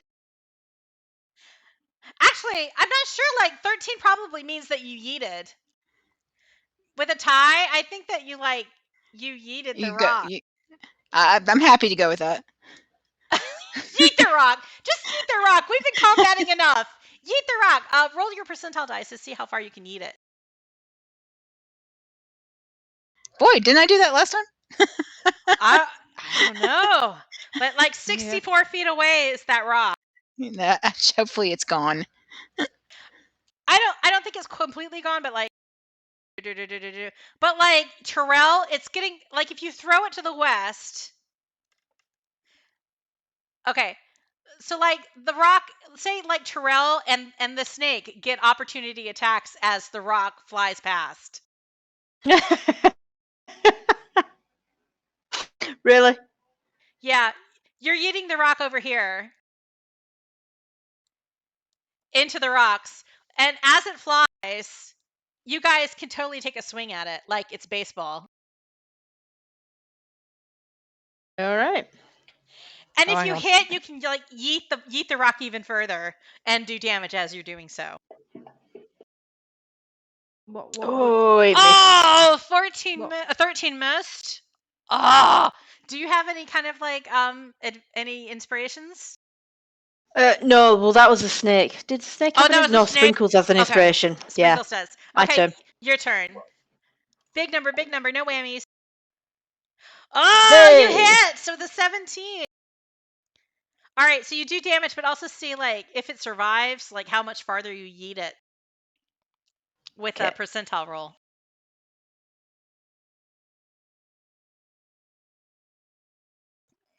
Okay, 7 more damage. It's not destroyed entirely, but it's clear Oh. yeeted out of sight. It's like Nice. a home run. So there's just like that one rock left by the tent at this point. Lady Bellafana, I'm gonna roll a perception check to see if she sees that the commoner is down by Ragnar, and she doesn't notice that. So she just does a cure wounds on this commoner that's close to her, or like, wait, is Daisy worse off? No, Daisy's in pretty good shape. She's just slightly injured. So she's going to heal this commoner that has like 1 hit point, I think. But she only like heals them for like let's see, 3 hit points. That is her turn. It's the snake's turn. Well, I'm not sure the snake's gonna really do anything because it can't see the rock for all the way down there, and I suspect it's just gonna look at me as if to say, "Now what?" So I think can I tell it to turn back into a staff, or does it have to die before it does that? No, Is you it can with me just now? at will. You can just be like, I'm done with you, and you can like just change it back. You can end it at Then, will. then I'm gonna say I change it back into its staff. All right. So the snake kind of swivels around, coils up into like a circle, then straightens out, and suddenly turns into a staff again that is shaped snaked. And you pick it up off the ground and do it. You will. Just tuck it behind a strap on my back. Okay. Sprinkles. I'm just wondering if Sprinkles does a dash. So she's just out of range of that rock. But if I say she's doing a dash, can she run at it and headbutt it, and in effect yeet it? I'm looking to see if she has any kind of charge thing on her. She doesn't have a charge action, so all she can do, she can either dash. She has a 40-foot movement. Yeah, it's 45. Unless yeah. So, all right, then she'll step up. She'll nuzzle at Kai for a bit. Okay. Ask for love. So she's nuzzling Kai, and she wheezes a little bit because it was really exciting. Thanks. She doesn't wee on you, Kai. She aims. She knows enough. She like aims for the tree, but like it's all been very exciting for her. She hasn't gotten to like really indulge her natural impulses, and use her claws and beak in this way before. So she's kind of thrilled. Terrell? Right, Terrell is going to cast lay on hands on Yelena. All right. Thank you. What is your lay on hands like when you like apply it to Yelena? Going with the whole nature type theme, it's just going to be like a slight greenish, but healthy greenish, not a sickly greenish glow, like the colour of buds and blooming trees and stuff like that, and then it's just like a couple small flowers kind of druid craft their way in the place where, like, you like maybe high five her, and there's like little That doesn't seem quite elegant enough, does it? or something, or just like touch her shoulder and like temporarily it's like a few fall of leaves around her. a little shimmer of leaves fall down around her after you like touch her on the shoulder, and she feels like 5 hit points healthier. Well, I've done 10. 2. She did Yes. twice. Thank you. So 10 hit points back, Yeah. and you feel renewed, Yelena. Woo. And the air smells both of lavender, your smell, and some like evergreen, like a crisp kind of piney scent. Even though that's not what like the kind of leaves that fell around you is, but like it's Pine fresh. It's a distinctive herbaceous odor. Like pine sol. Pine sol. Yeah. That's totally what it smells like. The healing power of pine sol. Pine sol. Is that a cleaning material by any chance? It is. It is. Yeah, I want to say it's like Dettol, maybe. Is that a thing in UK? Dettol, It is, yeah, but it doesn't smell of pine. Oh, well, okay. I don't know what it's like, what the equivalent is in the UK then.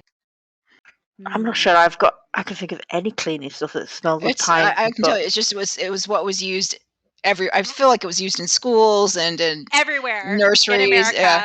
Yeah. Any industrial building, it smelled cleaner, like pine sol. Yeah, the industrial cleaner of choice. Gotcha. All right. So you've done your healing. That's your turn, right? Yep, that's me done. All right, this last little rock. I'm going to roll a perception check to see if it notices Jomont, or if it's still fixated on the tent that it's trying to crush. And it rolls a 19. It notices Jomont, so it's going to take a smash at him. And it hits with a 19. And he's dropped. 4 points of damage. He's down. Oh God, somebody's got to save him. And with the second hit, the rock goes back to smashing the tent. What was his class again? What is his abilities? He's a fighter. Apparently, really needs that armor. Do a history check. Okay. Yelena. Or an insight, whichever is better for you. Hold on. Oh no! I saw that turn from a 17 to a 7. It's so cruel. That's really harsh. Okay, so nothing. You don't have any thoughts about this whatsoever. But Okay. you're like, yeah, somebody needs to heal that guy. Yeah. But any more insights about what he is, you don't have because of that roll. And so, did I attack the tent? I got distracted. Yes. Did I hit the tent? Oh, yes. I did hit the tent. Okay, so let me damage the tent. Is the tent dead? The tent is dead. The tent finally crumbles to the ground. And at this point, because the tent is completely like on the ground, crushed, Belafana can see what's happened. She can see that there's a rock still there. She can see that Jomont has been dropped to the ground. And anybody else who might not have had a clear view, like Ragnar, etc., it's obvious that he is prone on the ground and bleeding out. Lord Jomont gets to do a death save. And he succeeded 1 death save. Kai, it's your turn. Okie doke. I'm gonna move so I can see the last rock. And then I'm gonna use my last level 2 spell to do acid arrow.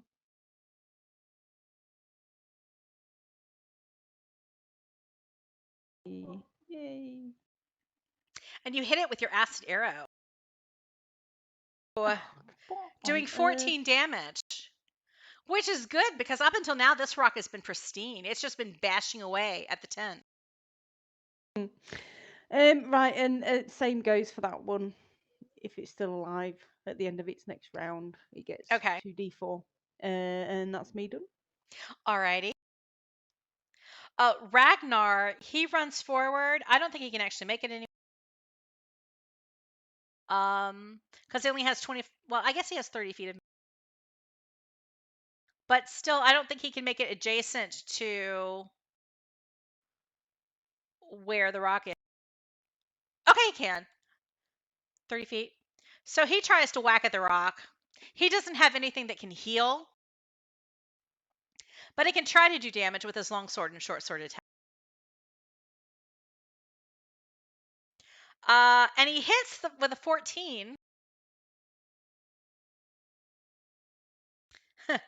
And he doesn't manage to overcome the damage resistance. That really sucks. Why did I apply that to these creatures?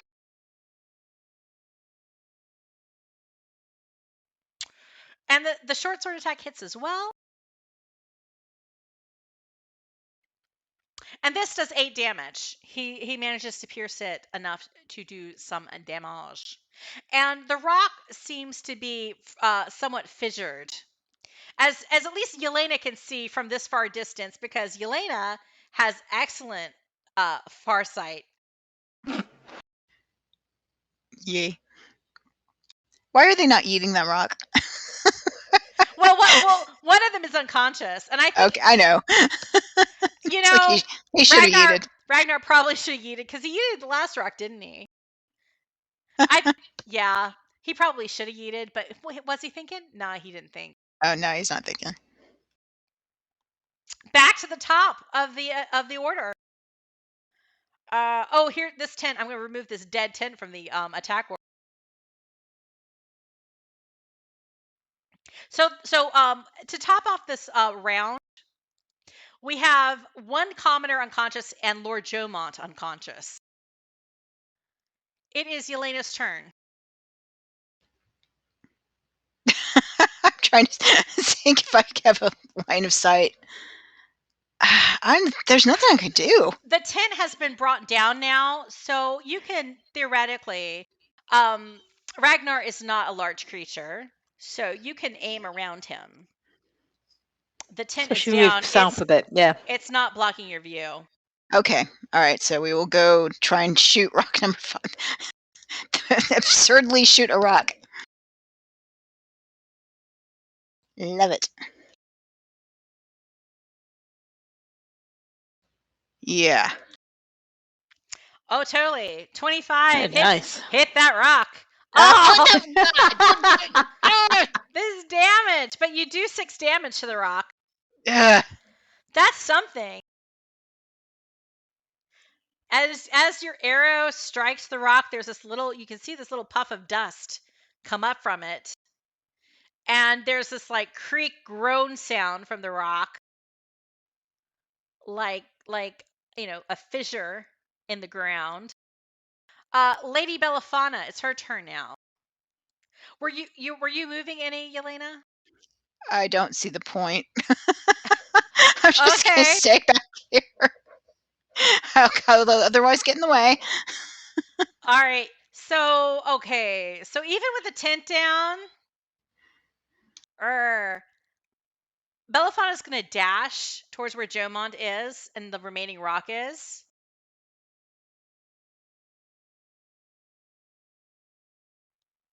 The dash uses her action as well. But she's now adjacent to Jomond. I hope I pushed to talk sufficiently for you to actually hear the things that I'm saying. Mm-hmm. Okay. There's been at least 3 moonshine cherries. Mm-hmm. So I'm always like, am I talking? Am I talking now? Okay, Sprinkle's turn. All right, we're gonna move her. I think by the time she gets to a point where she can do anything, it's gonna work. But can you move her to there? Because I don't want her to obstruct Yelena. Cheers. Alrighty. Owlbear, gerhooting in the near vicinity of the prostrate Lord Jomont, and When she Ragnar pees on him a bit. and a rock. You really have it in for that guy. I don't trust him. If only Sprinkles had healing powers, you could like bring him back to life with like the healing By peeing on him. of I the love owlbear. it. Owlbear pee. Alas, the healing powers of owlbear pee. Undocumented. Kai is going to need to study the alchemical properties of owlbear pee, I'm sure, in the Yeah. future. See if I can make it into a nice potion or something. Yeah. All right, Terrell. Alright, I'm just going to move. To there. And that was a dash, so I can't do anything else. I've just Okay. realised I've got Cure Wounds as well as Lay on Hands, and Cure Wounds does better healing, so. But I guess it's one action, one cure, rather than being able to do multiple. So the rock has attacks, and the tent is down. So it's going to attack Ragnar one. I knew I shouldn't have got close to the bloody rock. God damn it. And it hits with a dirty 20. Doing 7 damage to Ragnar, but that's the first damage that Ragnar has taken. And you hear him grunt, but he takes it because he thoughtfully went to sleep wearing his armor. The next attack, though, is going to be against Lady Bellafana. And it hits with an 18. And she takes 4 damage. And it obviously, like, you know, you hear her cry out, but she's still standing. Lord Jomont makes another death save. And this one's a fail, so it's 1 success, 1 fail. Kai, you're up. Oh. Okie doke. I thought he'd be dead by the time we got around to me again, but. Oh, did you like acid arrow him? Oh. Yeah, 2d4. Yeah. So roll that. So 5 more damage. Wait, how much damage? 3 more damage? 6 more damage? How much damage was that? I don't know. Wait a minute. Which one? Don't think it rolled. I don't think it rolled. I mean, it's not saying how much was done. Roll 2d4. It's twice whatever you roll, I think. Okay, 10 damage from your acid arrow. That is just enough. So there's this like poof. Oh, a little spritzel of acid in the air, and the rock just crumbles and disintegrates, and it's gone. So is that all the baddies gone then? Yes. Yes. All the baddies have either been defeated or yeeted. Yay. I'm going to run over to Lord Jomont and do a Cure Wounds. All right. If I can work out how to do it. I don't think I've got any healing. Oh my gosh, and I haven't been rolling for this commoner who's unconscious as well. Who's been? Let me roll twice because it's been at least 2 rounds for this person as well.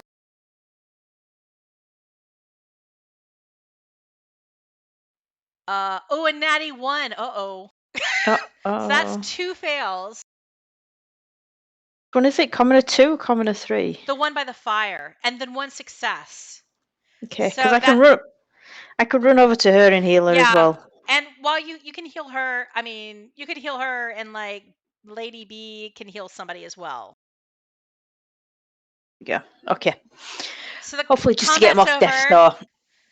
And meanwhile, you hear like there's a little bit of like shouts and screaming coming from the south of the camp as well. But within a few, like, less than a minute, it starts to subside. And everything seems to go quiet by the time another minute passes. And with this attack fended off, it's time for you guys to examine the field of battle, check to see what's been damaged, who's all right, and maybe, just maybe, take a breather to recover from your injuries. That would be nice. Yes. Please. Now for the rocks that you've yeeted, Yelena, you can tell because you have a keen ear and a keen eye. You threw them quite far away, but you have sight of that far distance.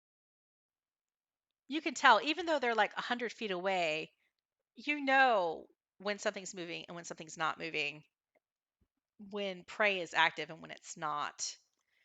And after a minute passes, any sign of these rocks being awake and agitated fades. So do you think it was something to do with the wizard casting something in this area then that brought them alive? You think that, well, do an insight check, everybody who wants to. Okay. Yeah, I was thinking that killing the bad would get rid of the rocks. Yeah, that's what I thought. Oh, that's a sucky insight. Oh! Kai and Yelena know shit. But okay, Moonshine Cherry for me. Tyrell's just got to go stagger somewhere and bind her wounds. So Yelena, you hypothesized at first. You thought, well, I thought when I dropped that priest, it might have dropped the magic that was controlling these rocks. But Kai's like, let me go you one better. Spells have durations. Once he cast the spell that awoke the rocks, they were awake. But these were baby elementals. And babies, when they're angry and cry and wake up in a bad mood, they cause havoc. They terrorize everything that surrounds them. But a baby is changeable, and they can just as easily go back to sleep. So Kai hypothesizes that once you yeeted the rocks away, there wasn't as much input. There wasn't as many stimuli for these little baby elementals. And given nothing to rage against, they just went back to sleep. And without another ritual to break them out of their slumber, they would be peaceful until something happens to rouse them again. Okay. Just a big sigh. When Lord Jomont regains consciousness, he looks around and he catches Lady Bellafana's eye. And the first thing he asks is, "Are you okay?" And she's like, "Oh yes. I'm sorry I wasn't here." And she seems very contrite that she ran into the battle while it was already happening. But he doesn't understand that. You guys, knowing that she sneaked off from camp to scout with Euphoria, might have a better insight to why she is very upset right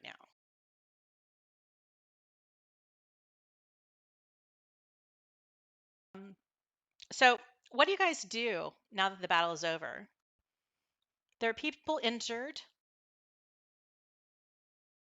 The soldiers from the southern camp, they kind of report in that there were additional rocks, not goblins, but there were some other rocklings that were held by people in the southern camp, and that they were fended off or yeeted.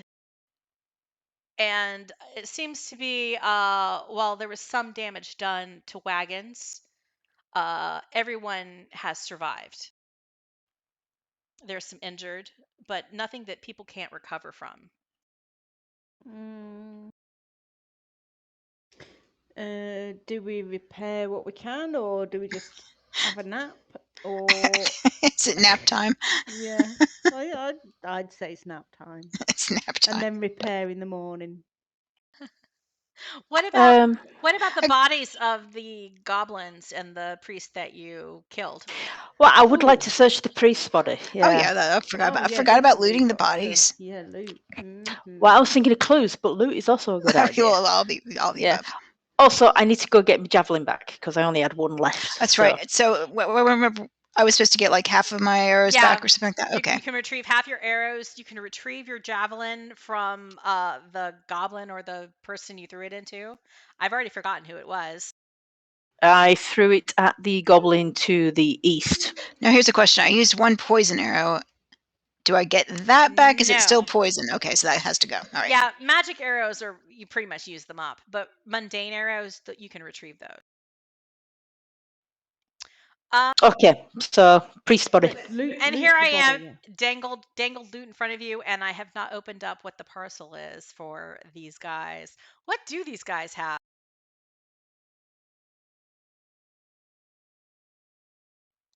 Plague. So you rummage the bodies of the goblins as well as the priest. You find a little bit of money. 24 gold pieces, 27 silver pieces, 48 copper pieces between all of the different dead creatures. And you also find on one goblin a bag of salt. Useful. Another one has a stone statue that's kind of in the shape of a hulking golem figure. And on the base of it is etched the name Ogremock. Oh, I think we've all had enough of stones, have we not? Well, I don't know.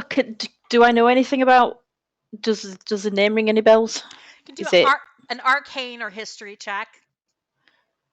Oh God, both of them are terrible. And roll with advantage. Okay, I'll just roll again then. Investigation. Oh, I can.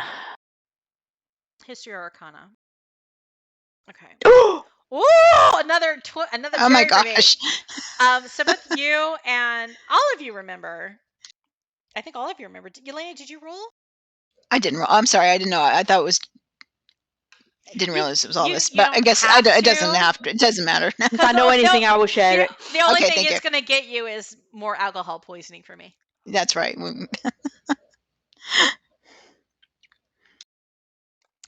Oh, and Kai, you get a inspiration for that nat 20. Oh, no, Terrell, you get an inspiration for that 20. Thank you. No, Kai, no, that was a dirty 20 for you. I'm sorry. Boo. You remember that Ogremock is the name of the prince of the elemental planes of the earth, the plane of earth, that that Ragnar, who, if he was paying attention to this conversation, probably could have helped with, told you was defeated. Or actually, this is what Kai remembered before. The elemental prince was a leader of the cults of elemental evil and was defeated 4 years prior when the cults of elemental evil were causing so much trouble around the savage frontier. So, dead, but perhaps still worshipped. Okay, so I don't think it's gonna. You look it over, there are no little runes or symbols. So do I think it's just like something to worship? It's nothing You think like it's just a religious totem. I bury it. All right. You can jump Yeah, I on it. bury it. You can jump on it if you want to. Break it up. Nah, just. I'm not sure I've got the energy for that at the moment. Yeah, I'm just You're gonna a little bury bit it. worn out. Bury Just it. bury it. Yeah. Okay. So you dig a little hole, tuck it in the ground. Um, what else do you find? Oh, and on the priest, you find a couple gemstones, a small piece of banded agate, a little carnelian gem. You find a hand sketched map. It's of the region, And there are 4 cities that are circled in red on this map. I say cities. I don't really mean cities because these aren't cities around here. They're more like they're towns and villages. But those towns and villages that are circled are Succumber, Ulavan, Side Lake, and Rushfair. 2 of the towns, Succumber and Ulavan, already have X marks scratched over them. Sorry, what were they again? Rougefair, Comber. Rushfair, Succumber, Side Lake, that lake with the hot springs where the spa is being built, just south of Rushfair, and Ulavan, that place we dare not speak of, that is on the road. It's the next town along your route. And Succumber and Ulavan are circled. Yeah, those have Sorry, X's. X'd. They have X'd. X marked off them as if they've been checked off a list. Lastly, you find a letter. And the letter reads, "Our coffers contain dust. If we are to contribute to this venture of glass, suggest risking riches in Succumber. Word travels that the wizard is dead." And this letter is signed with a paw mark and an unfamiliar symbol.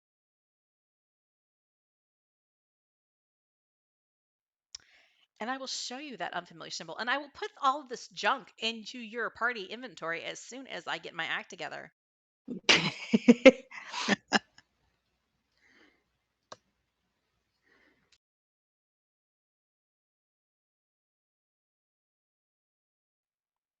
Okay, so if you go to the party sheet on the inventory tab, you should have all these items there located.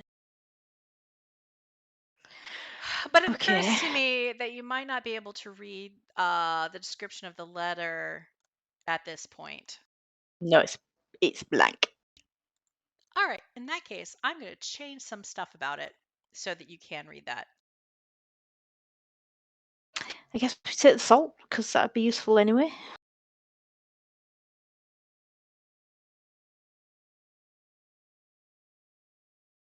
Does anyone in particular want to take that? All right. The salt, or shall I just grab it because I should be able to carry more? Is the letter readable now? Yes. All right. I'm going to forward the money to you if I remember how to do that. Boop. All right. So everybody should have gotten a little bit of money divided 3 ways with 1 silver piece extra. Mm-hmm. So one of the 3 of you can take another silver piece. Yeah, I'm not fussed. Let's give it to the gambler. Yeah. Kai's like, boom. Kai Takes could it. use it. I'm gonna take the salt just for ease of carrying and stuff. You guys can do another history or insight check. Oh, and I'm going to look for that symbol. You say insight? Yes, insight or history. I've got a +1 on insight. Oh, that was on a 20 then, and then it flicked. Woo! Dirty 20.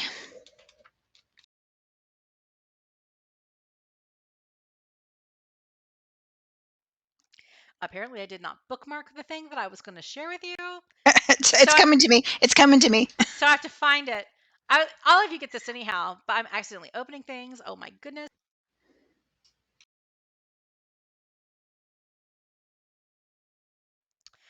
All right, the symbol that the letter is signed with looks like this. Okay, it's a little bit like the variation on Cult of the Black Earth. Now, do you share what you've read from this letter with anybody else? Well, I mean, I was going to say, do we want to ask about it mentioning a wizard in Succumber? Well, it mentions a wizard, and I would kind of take it as being Succumber, the way it's worded. So I would be tempted to ask Lady Bellefauna and I suppose Lord John as well. All right. So you show them the letter.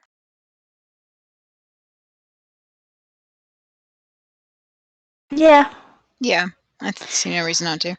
and I would keep an eye on the faces as well while they're reading it to see if they make any sort of reaction, as if they recognise a symbol or something. All right. All right.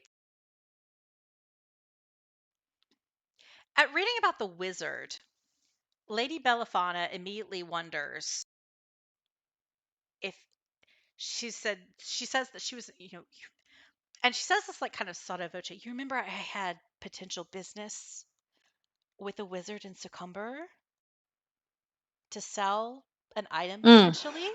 Yeah. I wonder if that's the wizard. His name is Emilior Amanitas.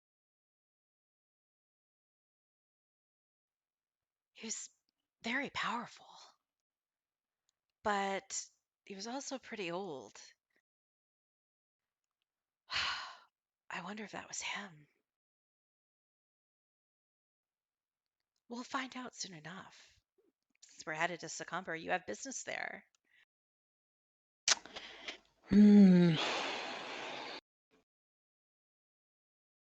This is true. Right.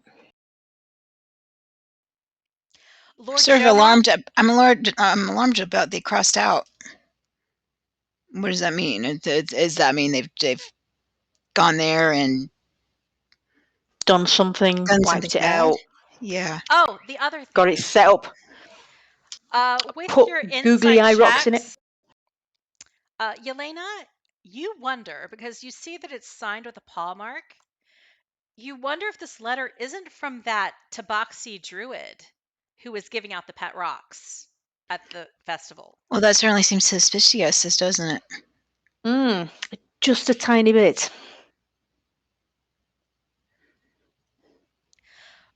Lord Jomont looks at this letter that you have, and he's not at his best right now.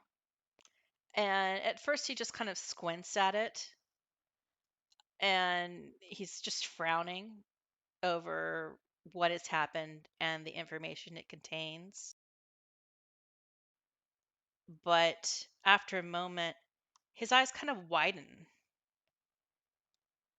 and he says, "Part of this looks vaguely familiar. When I was a squire in Westbridge for the Silmerhelves, Westbridge was attacked. There was an explosion. It was from the cult of the Eternal Flame. They had a symbol that looked like part of this diagram, and he begins to sketch it in the ground.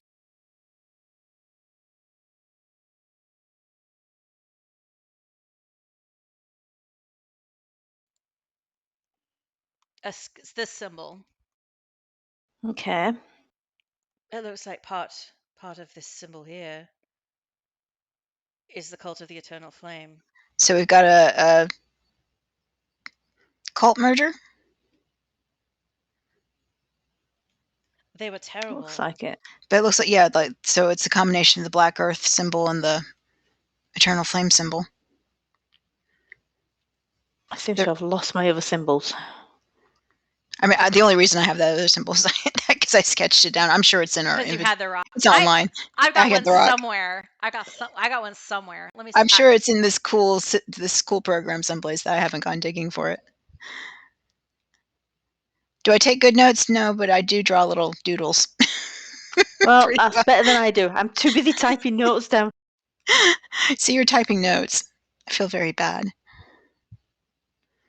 All right, so there's some sort of alliance going on.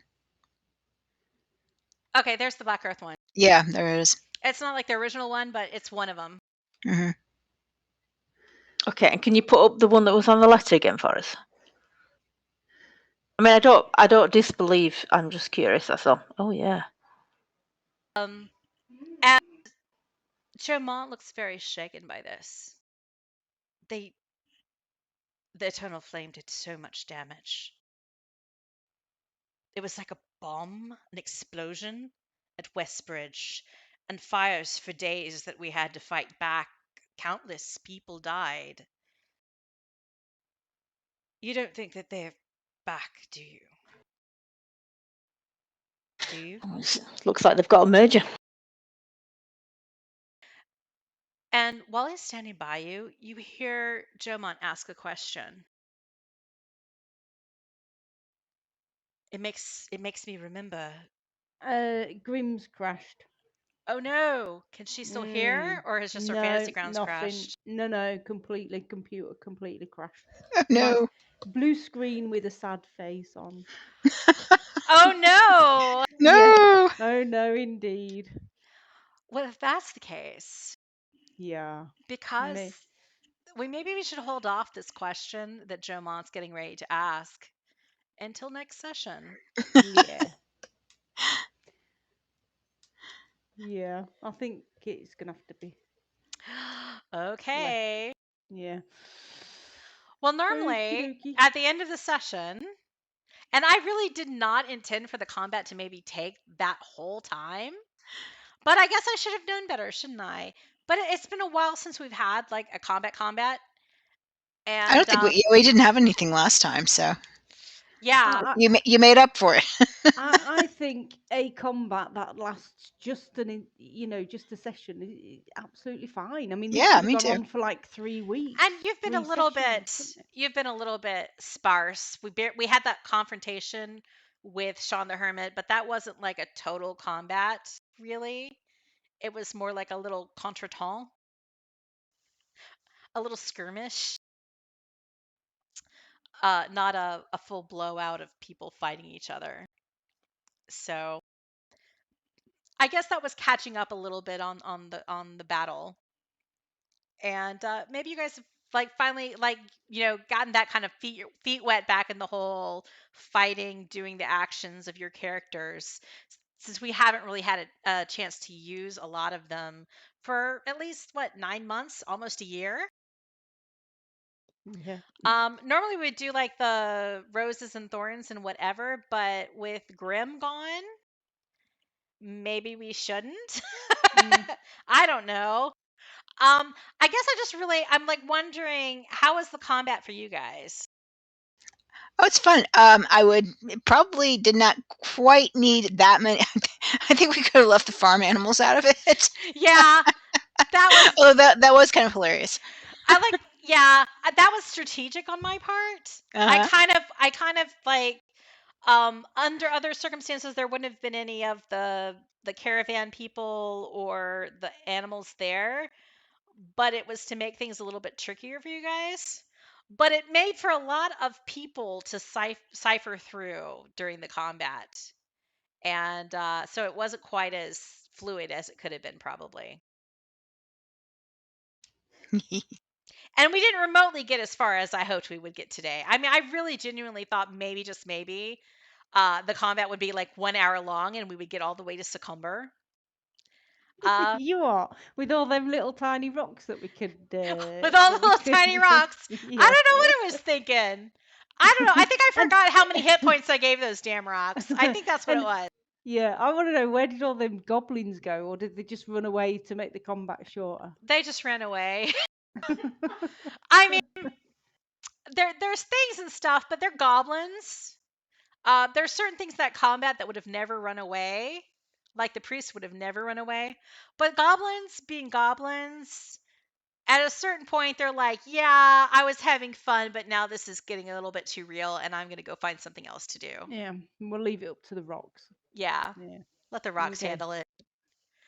Yeah. Let them go get yeeted. I'm going to go, grab a beer. Cha-cha-za.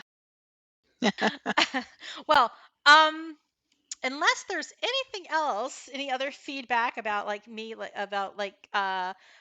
time we have a combat, there will not be quite as many creatures, I'm pretty sure. I Okey-doke. think. I will say that the Rockland combat has been on deck. It was something that could potentially happen at Honeyfest, but it didn't really ever seem the right time Hmm. to have the silly rocks attack things. But like our next time for playing will theoretically be September September 17th. 17th. September 17th. I actually I wrote this will down check. this time. So, is there any initial cries of "Oh God, no, that doesn't work for me"? Nah, it's No, fine. that's Okay. Yeah, fine. no.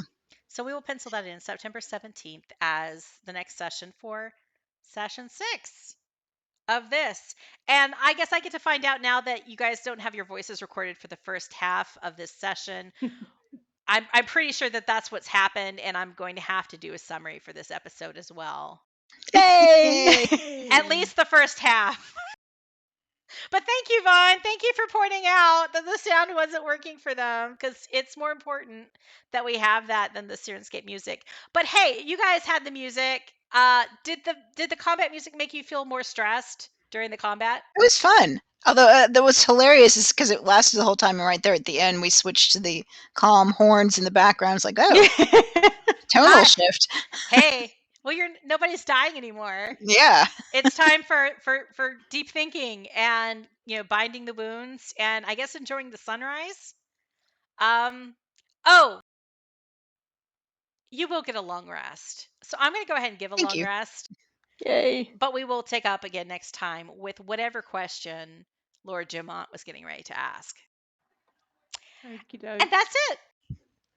Thanks, Yay! everybody. Thank you. Thank you. And thank you, anybody who survived that stream. Who hung in there? Yeah. Okay, long rest given. Super. Thanks. All right. Thanks, everyone. Thank you. Bye. All right. Bye bye. Bye.